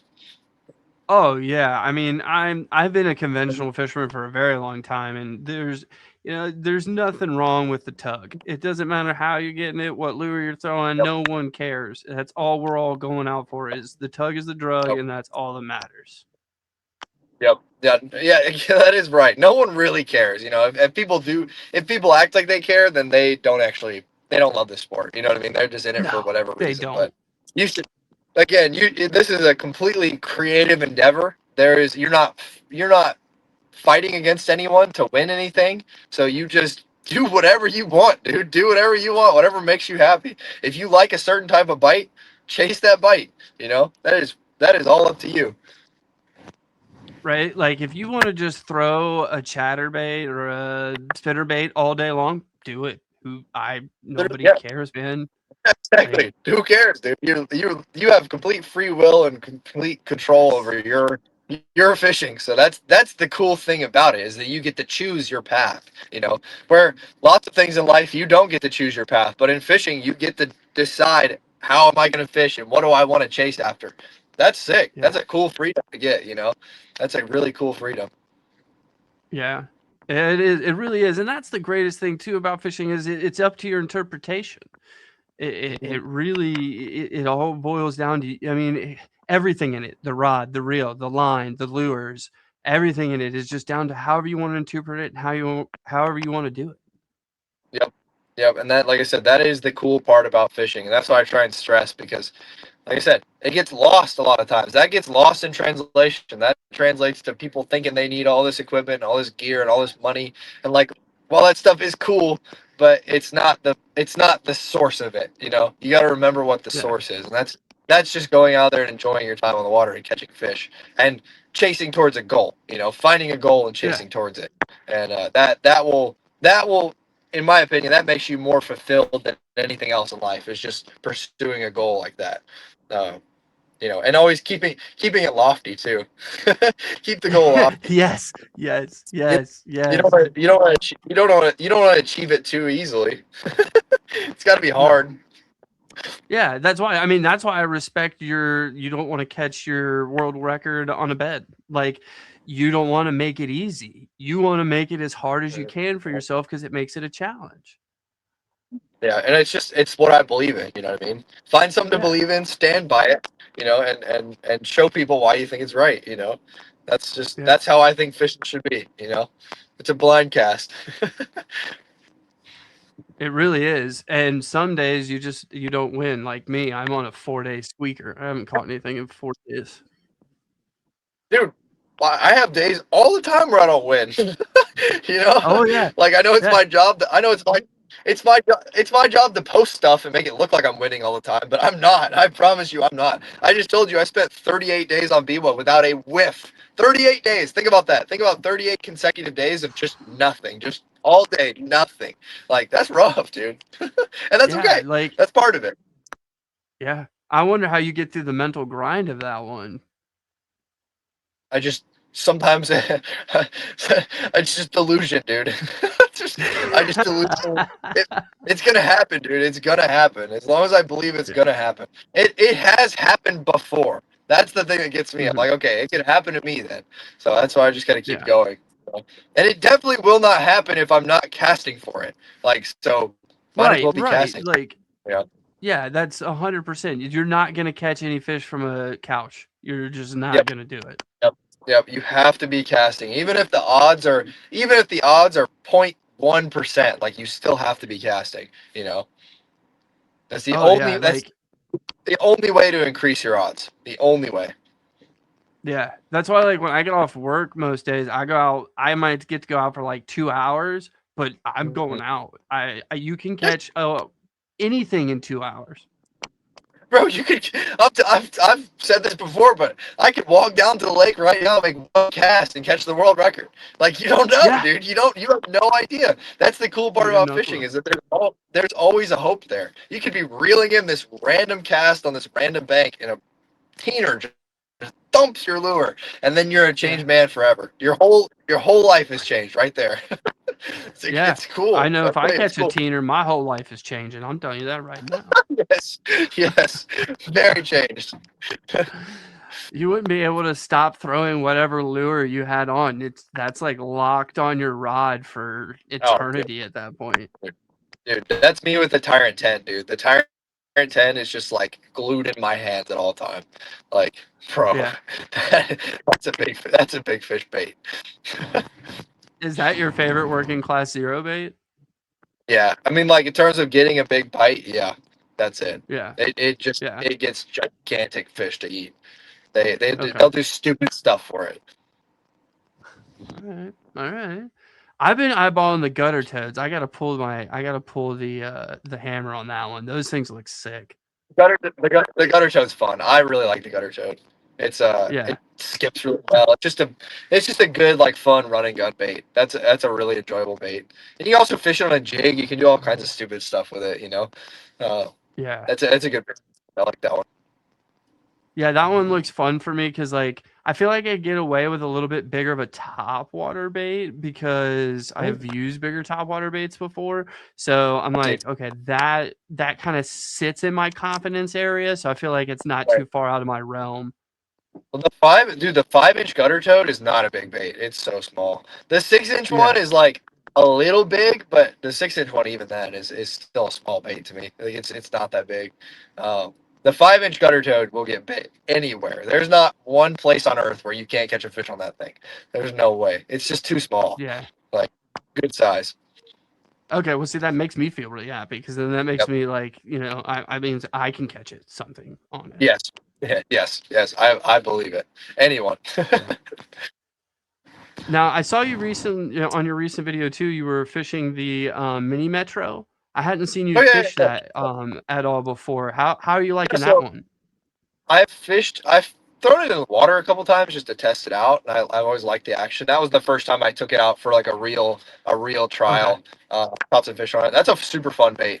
Like, I haven't fished. I tried not to fish those, like, brain rot glides. Like, I try not to fish those little, like, 5 to 7 inch stuff, just because those, like, bro, those are not conductive to catching big fish. There's one thing that I know: those do not catch big fish. I mean, yeah, you can. Don't get me wrong, you can, but those, like, I go down the wrong path with those, because you just catch a bunch of fish on those. They are super fun, Yeah. but they're not conductive to big fish. So that day I was just like, all right, you know what, we're gonna go out. We're just gonna throw it around. They were doing it. They just dropped them today, actually. So I was like, you know what, let's go throw them Yeah. around for a little bit. And it's just a super fishable bait. You can burn it, twitch it around, stop it. Like, that's another bait that will just get bit by anything that swims. Like, I think even, you could even catch panfish on that thing, dude. It's so fun. Such a silly little bait. Like, Can you bro. imagine someone catching a ginormous shell cracker on a metro Dude, like mini glide? I'm telling you, they would eat it. They would for sure eat it. It's the perfect size for a shell cracker. Yeah, I have no doubt. Crazy. Um, That reminds I me of like. I have a picture of a bluegill like this big with a whole Q bomb down its throat. Yeah, dude, they're ferocious. They're ferocious sometimes. They are. Yes, dude, I love catching shell crackers. Like, in Florida, dude, if you Yeah. find the right spot that has big shell crackers on a drop shot, it's so much fun, dude. They thump it and they fight hard. Like, fishing on light tackle, they really do fight hard. It's Oh, Oh, Wait. Okay, we're back. Cool. Sorry, I don't know what happened. no, nope, you're good. Anyway, yeah, those shell crackers are just like super photogenic. You hold them up and they're big and round and angry. Dude, they're cool. That's a cool fish.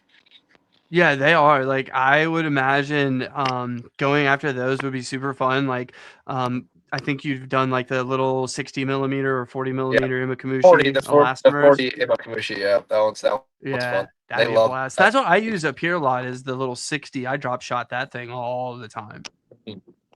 Dude, the 40 elastomer on a drop shot is like my dude. That thing is killer. That's a really really good technique. Like wacky rigging it, not putting it Yeah. nose hooked, wacky rigging Yes. it, dude. It just Yes. moves. It moves Yes. so much water like that. It's a really good technique.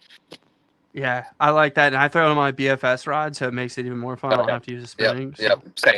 Same here. I have a Yeah. spinning rod, but I barely pull it out. It's like I have the spinning rod up there for literally one technique, and that's the top water G crazy, and that's it. Weightless G crazy. So that's the only thing I Weightless G have. crazy. Yeah, weightless G crazy. Wait till I drop that one on you guys. That's some knowledge. I haven't seen that. I know the worm bomb. I haven't got to try that one Just- yet, but You just fish it, dude. Fish it on a spinning rod with no weight, and just hold your rod tip up and just shake it like a minnow. Just shake it and reel it in. The whole worm just squiggles on top. It's so fun. that's Yeah, sick. That's yeah. It's pretty. sick. Okay, It's pretty gnarly. I'm gonna It's have to pretty try gnarly. that one out. That's Yep. cool. Because they Yep. probably think You it looks can't. like a little snake. Yes, it's harder to throw it on the BFS rod because it's so lightweight with no nail weight in it. But on the spinning Mm-hmm. rod, it's fine. It's also just easier to shake a bait like that with a spinning rod. Like Yeah, you can't really shake a minnow on a bait caster. Like you're like moving the whole reel. It's like it's too difficult. So you have to use a spinning rod. So that's the same thing with the G Crazy top water.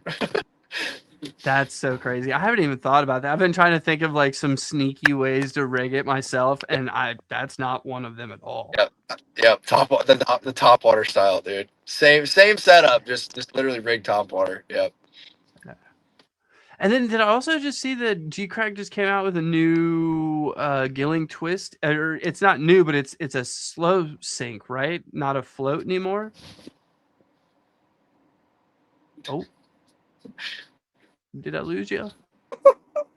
No, I have an editor. My co-host does all my editing, so I don't. Dude, let's go, dude. Thank you, editor. Yeah, I know. Exactly. Shout out. Because when I started this, I was like, "Hey, would you like to do this?" He was like, "No, I don't really want to." I was like, "Okay, will you be my editor?" He was like, "Yeah, I'll do that." I was like, "Okay, sweet." And then like Nice. 2 weeks later, he was like, "Oh, I'll be your co-host too." I was like, "Dude, 2 for There 1 we deal." go. Yes, yes, I'll take it. I'll take it. Shout out, editor. Shout out, editor. Shout out editor. Yeah, I forgot what I was asking you though. That's the only problem. I forgot. That's okay. We can move on to something I don't else. remember anyway. I don't remember either. There's probably gonna be there's gonna be a plot thread missing there now. They're gonna be like, what were they talking about? No, hopefully, like it was like some secret sauce that like no one will ever know the answer to. They're just like, I'll get millions of comments like, "Dude, holy shit, what is the answer to that question?" Oh, it is what it is, dude. It is what it is. Guys will, It is what it is. Dude, guys that's will what it's know. like doing like this over the internet. You just can't. I mean, it's the internet, man. Shit happens. I know. We'll have to do another one in person when you come down to Texas and we go get P. Terry's. We'll do it at the P. Terry's garden. At the P. Burger garden. Terry's? Well, I have like grease and Yeah, at burger the up in burger the garden. beard and everything. Oh, Yes. yeah. Yep. Yes. I'm It'll be like all an down on that. ASMR video. ASMR P. Terry's eating Some more podcast. P. Terry's. Yeah. How many You just how get many like the burgers can slurp we of the get through? straw. How many burgers can we get through? We just keep going. Oh, dude, that might be. I mean, how big are we talking a P. Terry's burger? Like how big are we talking here, bud? They're not that big. They're like a medium sized burger. It's not like it's not crazy. So like I don't know. I could probably, if I was just eating the burger and a drink, I bet I could knock out 4 if I was really on one. If I was hungry. If I was hungry, long dude, day, I bet I could knock like that out. long fishing day. You're like, dude, I But need it. that's I like need it now. that's like 4 like pushing myself. So I don't know. I could definitely eat 2. 2 is easy. 2 is super easy. I'm excited. That sounds like a great time. I'd love to do an in-person one, and We It's gonna eat some it's pea it's gonna be good. terries, go out on the local, do some fishing. Yeah, dude. On the local. Yeah, It'll on the be it'll be local. it'll be biting good here soon. It's about to be Okay. good. So So yeah. I'll take my first flight ever to come down to see you, and then I'll have my first Yes. one done. I'll be good, and Yes. then the next flight's to Yep. Japan. Yes. Exactly. Okay. Exactly. Then All you, right. you then you'll be totally ready, dude. You'll be totally I'll be ready. all set. Be easy. You will have trained Yep. me, and then I'll be out on Biwa, and then I'll be holding a 10-pounder, and like I'll have no one to thank but you. Well, you might be holding a 10-pounder. I don't know. It's brutal. It's brutal out there. Nah, So- with the knowledge you bestowed upon me, I got it. I got it. I hope. I don't know, dude. I barely know that lake. I barely know that lake, dude. I've been fishing it for so long, and I've like scratched the surface just a little bit. Like it's brutal. Yeah. Well, at least It's it seems massive. like Like you're I don't think. picking it apart. Yes, I'm trying to like learn every piece of it, but it is a massive lake. Like it is Yeah. gigantic, dude. It like if you were to drive all the way around it, I think it would take like 2.5 hours, maybe 3 hours to get all the way around it. Like to drive in one go. Dang. Yeah, it's brutal, dude. It's a massive That's lake. It has a crazy. road all the way around. It has a road all the way around it, so you can do the whole drive. It's just like it's Yeah. big. It's big. What's your It takes me favorite an hour and structure a on half to get Biwa? to. There's like you've probably seen them. They're like the water towers. Yeah. It's called a shusuito.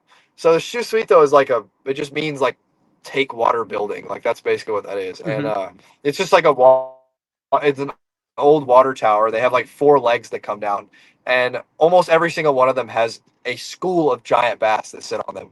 They're insane, dude. They have some big fish. But like anything vertical in the pre-spawn, dude, like docks. There's not a lot of fishable docks, but there's a few docks that you're allowed to fish. Docks, those water towers, uh, marina walls, anything like that is usually really, really good in that pre-spawn time. So I'm always just like bouncing around the lake, fishing like the water towers, fishing the docks, stuff like that. Yeah. Yeah, that's cool. I like when there's like one that's like a wall that's got like a weird design that you fish by. I think it was on your like long unedited video, your last one you did of just like an hour and a half of you Oh fishing. yeah, yeah, I think I know which one you're talking about. Yeah, it's like a marina wall, and you Yeah. can pitch into the hole. Yeah, yeah, Into the yeah, holes. yeah. That's Yes. Every time I see yeah, that, I'm yeah. like, That dude, that spot, looks fire. yeah, that spot is so bad. There's no fish there. Ah, dang. Dang. It looks so. I've never caught a fish on that wall. There's another wall behind it that I've caught a fish on, but that one in particular, I've never caught a fish off of it. Like Oh, it's okay. brutal. I'm Just a telling good you, looking wall. there is somehow fish everywhere and nowhere at the same time in that lake. They're just you're like, here's a good structure. There's fish on it, and then like other days it's like, bro, this structure is perfect. And there's nothing on it. It's just dead. It feels like a dead sea sometimes. I don't know where they go. I don't know what they do. I think they move around a Yeah. lot, but they can just be absolutely elusive at times. Where it's just like it's literally like they disappear. They just vanish off the face of the earth. And then sometimes you go out and they're just everywhere. They're just following, chasing, and like all over. So I don't know, dude. But That's that is a wild. tricky lake. That is a tricky lake. See, I'm glad I'm still kind of like pond and river realm. I haven't had to break down a lake yet. So like I feel like Yeah. pond's a lot easier to break down than a lake ever is. I mean, yeah, it's just less water. That's the big thing. It's just Yeah. less water. But also like the thing is, it's like usually the less water, the smaller the fish can get. Like they have like a Yeah. max size. So like yeah, you can still catch a 10-pounder in a pond, but like you probably aren't going to catch that, upper echelon class of fish in a pond. Like it's just really hard. Like there's a few ponds here in Texas that like maybe have teeners, but like a 15, 16, 17 pounder, like it's going to be in a lake. It just needs a giant, it needs a huge field to go play in, like it needs that size of a body of water to get big. Uh, that's what I try and spend every, as much time as I can at a body of water with potential for that like 15 plus pounder. Like Yeah. it's like if I'm not at a body of water that can't produce that, if I'm at a body of water that can't produce a 15 plus, not wasting my time, but like I kind of am in a way. You know, it's like I might as well just be Right. around them all year. And if you're around them enough, eventually one slips up. You know, you get them to bite. Like that's the only way you learn. You know. Yeah. Oh, 100%. I mean, it just, everyone says it. Think it becomes cliche when we say it, but it's true. Time on the water and time on the specific bodies of water that you fish is the only Yep. way you are going to learn how to Yep. catch either that upper Yep. echelon of fish or even just catch fish, period. Yes, it's truly the only thing you can do to increase your odds. Like there's almost nothing else. There are little things you can do, but the number one is just literally fishing more often. If you fish more often than other people, you are just gonna straight up get more chances than other people. That is a guarantee. You know, there's there's Yeah. there's nothing false about that whatsoever. How crazy is your tinker abilities? How much tinkering are you Bro, doing? bro, the back of my van, like my tinker station, when you open up the back Yeah. doors and it's just like, bro, it's actually ridiculous. I have every little tool. I got wire bending. I got nail weights. I got float nails. I got everything to do anything. I can make a bait do whatever I want. Like I got it all That is back there. sick. Like it just like it doesn't. Sometimes it doesn't matter. Sometimes it's bait out of the box. But sometimes there's just a specific action or like it's usually not a specific action. It's usually where I need to fish a bait that determines how it gets tinkered. You know what I mean? Like it Mhm. needs to either be more weedless or I need to make it float a certain way, or it needs to, have a certain weight, like weighting, way it sinks. I don't know, just something like that. But there's just certain spots where it's like you don't want the bait to be straight out of the box. It's like, and it's like I said, sometimes it matters, sometimes it doesn't make a damn. Sometimes straight out the box. I think my tyrant rigging is very like unique. I think Yeah. it's not the hooking and stuff is not unique, but the way I weight it is very unique. It's like, bro, when I'm fishing the top hook tyrant, it's a dead slow sink, dude. It just barely sinks like this, like as slow as I can get it to sink. Basically, where it doesn't even sink until the line sinks. And I'll Yeah. fish it on the bottom that way. I'll fish it on the bottom that way. It's grueling, and you have to let it sink for literally like 3 minutes, just like letting that bait sink all the way in 15 foot of water. But the Mhm. action that it has on the bottom and the way it can roll over structure, like it just does like a moon hop. I think that's like imperative. So there's certain times where you need to be an expert level tinkerer, and then other times where it doesn't matter at all. Yeah, see, I feel like so I'm always like wheels are always turning. I'm always thinking about bass fishing, lures, all that stuff. So I tinker a lot myself too. And then some days I'll take it out and I'm like, this didn't this wouldn't have made a damn a difference. This wouldn't have Yeah. changed shit. Yes. I'm Yeah. like I could have just stopped and wasted, I feel like I wasted an hour and a half while sitting at home. Yes. But you're right. Sometimes it really, I'm with you. It depends on the situation. Like sometimes I don't want my bait to fall too far down because I'm fishing like a submerged brush pile, but I don't want to go too far into the brush pile. So I'm like really trying to get that right weighting for it. So I feel like that's where my tinkering lies as well. Yeah, I was gonna say like the most important part is actually where you can get the bait most of the time. It's not the actual action. That's Hmm. less of the equation, you know. Yeah. Yeah, I mean, it makes Or the sense to me. I totally get it. But I always think as I'm watching your videos, I'm like, man, I bet he tinkers a lot. yes, yes, you would be absolutely correct. There are days where it could be like perfect conditions. It could be cloudy, nice little wind breeze, and the moon is right, and I'll still spend 2 hours in my van tinkering some setup that I'm gonna make and like getting the line right and all the bait and stuff, and I'll still do that while before I get on the water. Like I just can't help it. Like once I get it in my mind, I'm like, oh, I need this setup to do this. That's what I'm gonna do. Hmm. I have to do it. Yeah. I mean, that makes sense. I get it. Once your mind is set on something, you're like, I this is it. I have to do it. Because I mean, I find myself Yep. some Yep. days it's before you go out on the water, it's like, oh, I'm throwing this. This is gonna work, and then you kind of get stuck in it. Sometimes it works, sometimes it doesn't. Right. Right. Yeah. And it's just a feeling thing most of the time. It's like, what do I think I Hmm. need to succeed today? And what do I feel like is going to do good? I don't ever go outside and be like, oh yeah, it's cloudy and windy, so I'm gonna throw a spinner bait. It's really just like, do I get the feeling of throwing a spinner bait? Yeah. Because like yes, textbook spinnerbait fishing would be cloudy, windy, right? But Yeah. I've caught gigantic fish on sunny days with a spinnerbait. Like it's just, Yep. you never know, right? Like it's literally just a feeling thing. Like just put more time in on the water, and then eventually your brain or your heart or your soul or whatever will just tell you like, oh yeah, you need to pick up the spinnerbait here, or you need to pick up the Right. tyrant. Like you're gonna feel it. You're gonna feel it before you look at the conditions and decide what to fish. You know? Yeah, I mean, I totally agree. I'm really bad at trying to like pre-rig, but I am kind of a full believer of like wait to see the situation Yeah, because yeah. everything I'm the changes. same way. I'm the same way. I don't really pre-rig unless I'm just absolutely sure what I'm throwing tomorrow. But like most of the time I roll up to the lake and I'll rig at the boat ramp because I Yeah, have all my tackle. I have all the tackle with me. So I might as well just wait and then read the situation and then decide, you know.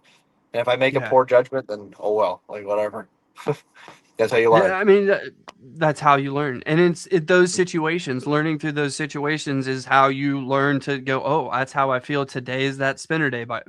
spinnerbait bite, or oh, today is the tyrant Yep. bite. Oh, today is a Yep. bellows gill bite. Like You're you start you're to learn those. your subconscious will tell you before you actually decide what to throw. Like you'll just feel it. It's I don't know how to describe it exactly. It's like a fisherman's sense, dude. You just Yeah, get the feeling and you go, oh yep, this is what needs to happen. And it only comes from going out all the time, going out every day, all the time, as much as you physically possibly can, and yep, trying everything. Like literally try every crazy idea you could possibly think of. If you have some idea for some spot or like lure technique or whatever, like rig it up and try it. You know, like rig it up and try it. You never know when you're gonna come across something crazy. Don't don't be so quick to listen to everybody and hear everybody out and write them down like notes and you know, don't it's not the Bible. You know what I mean? You got to go out there and yeah. figure out your own. You got to go out there and figure out your own pattern. So like try crazy shit, dude. All the time. Oh yeah, off I the tr- wall I try shit. cra- I try crazy shit all the time, dude. And like sometimes it works and sometimes it doesn't, you know. But every once in a while you'll discover like a gem where you're like, oh, that was cool, you know. Yeah. Oh yeah, there's been many times that I've tried something brand new that I've never done before and gone out and had a great time. Like a couple Mhm. weeks ago, I was out with my co-host. We were just creek walking, and I took my BFS out, and I was kind of using some like downsized EWG hooks, and I've been Mhm. kind of just messing around with like throwing a really small free rig. And I Mm. had the Bellows Shad 2.8 on it. And I caught a Nice. 19-inch smallmouth out of the Oh, creek. dude, hell yeah, I dude. was like, "Oh shit." I was like, "All right, so this works. This works The pretty baby well." free, the baby free rig, the baby free rig. Yeah. That's what I like, dude. The little baby free rig. I don't know what it is, but I just been kind of falling in love with the free rig lately, and then having the Dude, it's so BFS, good. I'm like, let's It's try it. It is. It's really good. it's Like so good.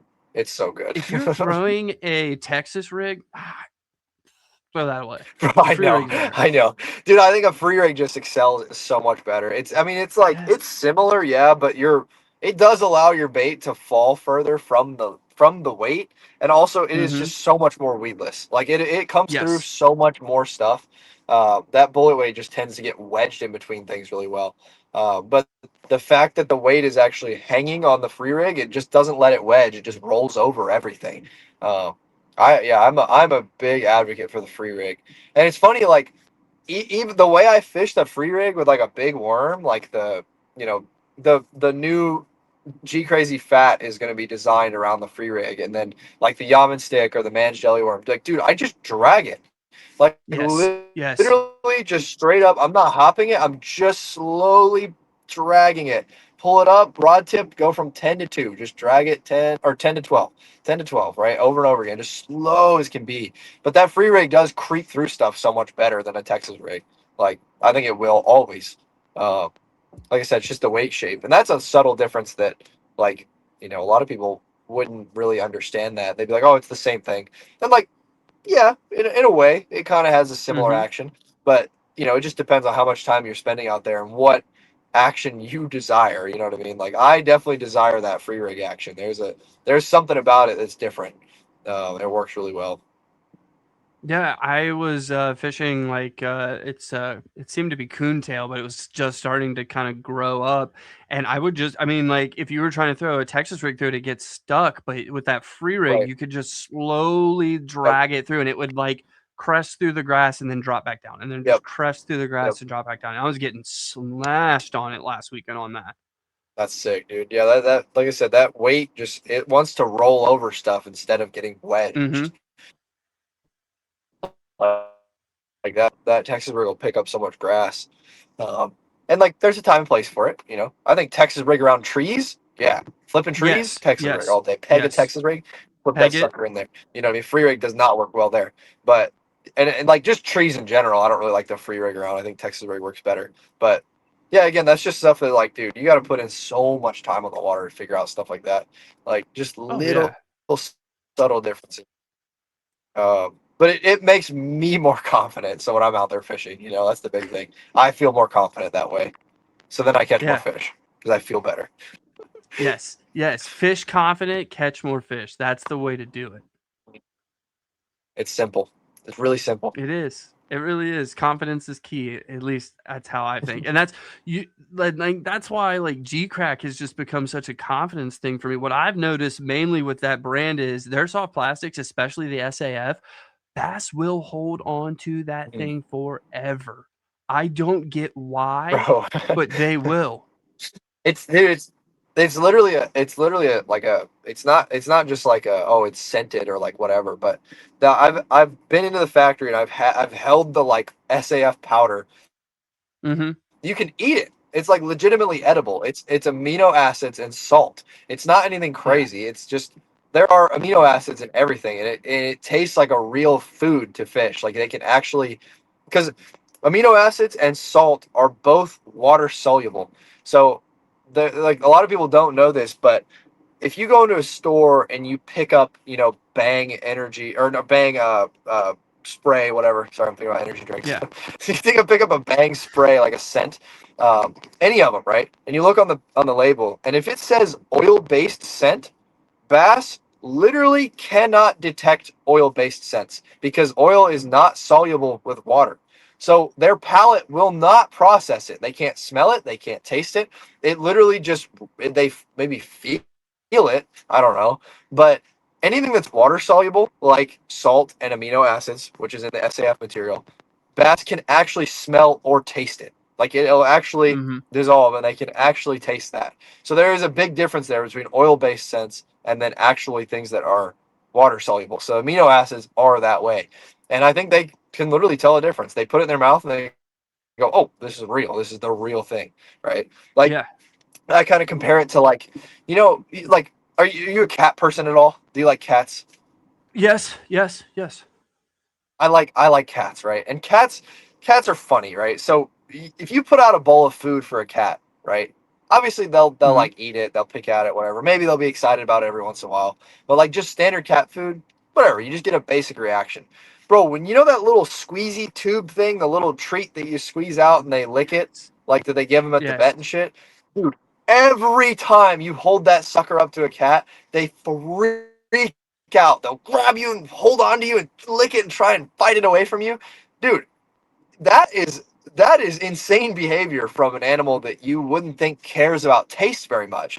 But that's the only thing I can think of is that it tastes really good to them. So I'm like, bass Right. have to think in a similar manner where like I think there's certain foods that maybe certain bass prefer, or just as a whole, they are like, oh, I like crawdads, or you know, I like bluegill. Maybe bluegill tastes really good. I think there are certain foods that taste different. And yeah, I think, dude, like the SAF stuff, I think it tastes good, straight up. Yeah. They put it in their mouth, they go, "Oh, this is the real thing." You know, they feel it immediately. They can taste it, and that's why, dude, you can like let them eat the G crazy and thumb your reel, and they'll just run off with it forever, dude. They'll never let go of it. They will swallow it. You have to be careful because it tastes like the real thing. You know, Yeah. that's my Yeah. I theory. mean, That's my theory on it. I'm with you because I've done it with the bellows gills, man. I've just like held on and just let them Yep. go, and I'm like, they aren't dropping Yep. this thing. And then I'll switch over. I've done it with the Q Nope. bomb. I've done it with, and it just seems to be SAF material. They just hold on to it. Yep. Yep. And like I said, there are other formulas out there that that are water soluble that work. There's a Mhm. couple of companies that have caught on to it that know what's good. But yeah, anything oil based, it just literally doesn't work. It just does not work. It's scientifically proven that they cannot process that scent, which is just Yeah. silly because it's such a big item on the store. There's a whole in Bass Pro. There's a whole section of just oil based scents, and it's like these are Oil-based all scent. useless.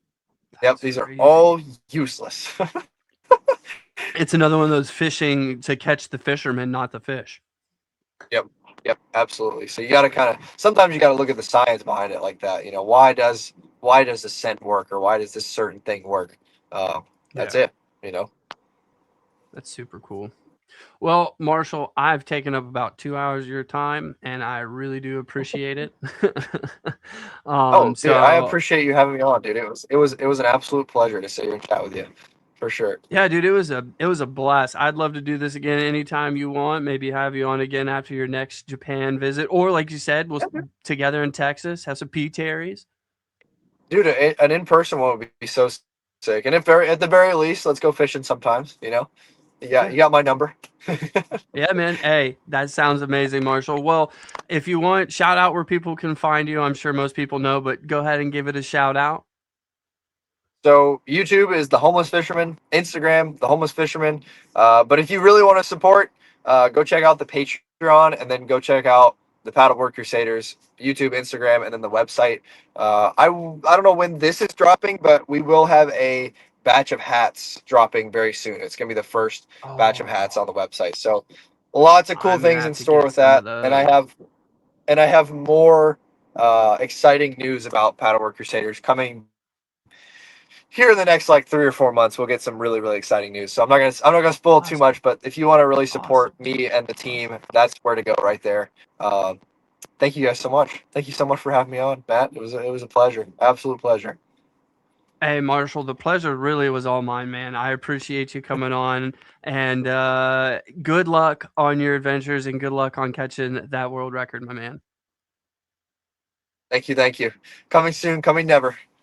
Coming soon, coming never. Can I get a real quick? She wanted it before we leave. She wanted it, dude. She fucking Yeah. wanted it. Yes. Yes. I Absolutely. love it. All right, Marshall. I'll catch you later. All right, Matt. Thank you so much. Peace out, y'all. Peace. That was a fantastic guest spot. Dude, you have no idea. Mind blowing. You have no idea. A little bit of like just like a glazing moment for this. This has been like all week. This has been like every moment anybody sees me in my house, I'm like, oh, just so you know, I'm recording with Homeless Fisherman this weekend. Like for me, Homeless Fisherman, like like we went to the expo. I bought the pack of Bellows gills, never threw them.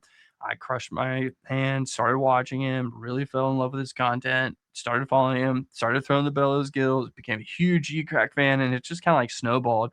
But I've always like watched even like the whole friend group of like Marshall. I watch all of them. So for me, this was like a nerd moment, a geek moment, and it was super sick. It was super sick. I was blown away that he said yes. He's a very kind man. He is super kind. You can tell. And he's just a real down to earth dude. So the conversation was great. I hope to speak to him again. We talked about, no, you guys heard it. We don't need to sit here and jaw jack about it. I can jaw jack about it all day. But we had some comments on the question that we asked last week for the listeners. Now, I'm going to shout out the one first that was actually like an answer. The other one's an answer, but you'll see why. So we're calling out John Creek again. He's commented before, so we appreciate you, John. We appreciate you listening, and we really appreciate you commenting your answer. You wrote plastic Texas rigged black worm, and for the hard bait, square bill crankbait. Now the question was also a rig, and I think you mean the Texas rig is your answer there. If I'm incorrect, John, please. Free rig. Well, he's incorrect, but if I'm incorrect, John, please go ahead and recomment what your favorite rig is on this episode. And then we had another comment from a Mr. Justin Wibberly. I'm not going to say his middle name. I don't want to know if he wants his whole name out there, but he said, I didn't have enough gear to answer the question, but he was just going to comment anyway as an obligatory comment to raise our algorithm. And he actually commented that on the YouTube and commented that on the Spotify as well. So Appreciate you. we appreciate you. Even though you didn't have an answer, we appreciate you. But Hopefully, watching and listening through, you'll get some more knowledge there and go out and then diversify your gear, and you'll come back with an answer too. I was about to say, like 3 or 4 months from now, I hope to get an answer from him. He's like, by the way, bam, bam, bam. And I'm gonna be like, yes, dude. Yes, Justin. That's sick. And I mean, Justin even went back and commented on the Thanksgiving episode. So you know what that makes me know? Justin's hitting the catalog. So we appreciate you, Justin. Keep hitting the catalog. Definitely appreciate you. But that leaves us for this week's question. And Marshall talked about, I'd asked him about his tinkering. He was a huge tinkerer. You know, I'm a huge tinkerer. So I want to know, what kind of tinkering are you guys doing to change up your baits, making them different for different actions, different to get into different scenarios like Marshall and I talked about? What kind of tinkering are you guys doing? And I think I'll start out with mine. If you guys saw my actual social media page, if not, I took the Munchie. I took a nose hooked version. I actually have it rigged up with a treble hook on the top and some weights in the belly. I haven't got to take it out yet, but to me, that's tinkering. I would love to see if that works. If that works, that's sick. I'm definitely gonna rig it like that for a while. So to me, that's kind of what I think about tinkering. Like I told you earlier about the Nico hacks and that I was trying to get the weight on the elastomer bellow shad. Like just little things sometimes can help you out in crazy ways. You got anything you tinker with? Lately, as I've been getting into the BFS and the smaller jigs, I've had to take some mooch minnows, my old creek favorite, and cut them almost in half and just plopping that tail on the back of a BFS jig to get that action. Rattlesnaker. That's always tinkering. with the rattlesnake. We're tinkering with the rattles last year. I haven't pulled it out yet this season. I have no rattles. I have no rattles. I have to buy rattles. That's okay. I'll get some. I do still have some of the nail weight, the zinker nail weights, but I don't have any of the rattles. But yeah, that's one that I'll need to get because that was a fun tinker last year. I felt like that really helped me out with a couple items that we were throwing, a little step up, if you will. So yeah, that's the question for this week. Comment down below what you guys do for tinkering, how you tinker, what you're tinkering with, or if you're like, that's just dumb, I'm pulling out the box and going fishing. Comment that. We'd like to hear what you guys think. As always, we appreciate you guys listening. James, you got anything else? I mean, this is a banger episode. It's already a pretty lengthy episode. I don't want to make the listeners listen too long, the viewers watch too long. I mean, shit, if you've already sat down and watched this for an hour and a half, good Lord, you're a trooper. You're a trooper. Same as always. Watch the socials. Hopefully, you'll see me pull some something out of the river tomorrow. Yeah, I'd like to hopefully see that. Also, we have that small YouTube video. By the time this is out, it should already be out. If you're a subscriber on YouTube, you already know that. If not, there's a small YouTube video out. Just a little cast of catches we got from last weekend. Yeah, last weekend.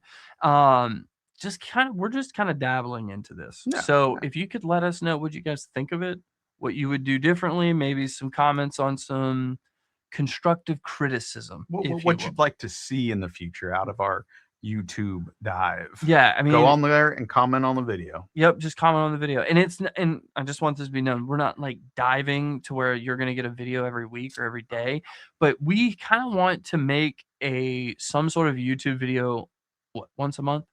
I would like to make one once a month because I want to just try to get like cast and catches, cool reels, things like that. Try to start getting those out to you guys. So yeah, let us know what you guys think on that.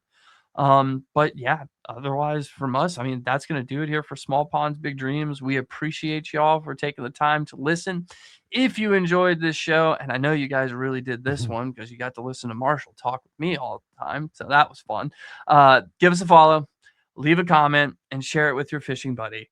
Until next time, keep your lines tight, your rods bent, and your dreams big. Deuces.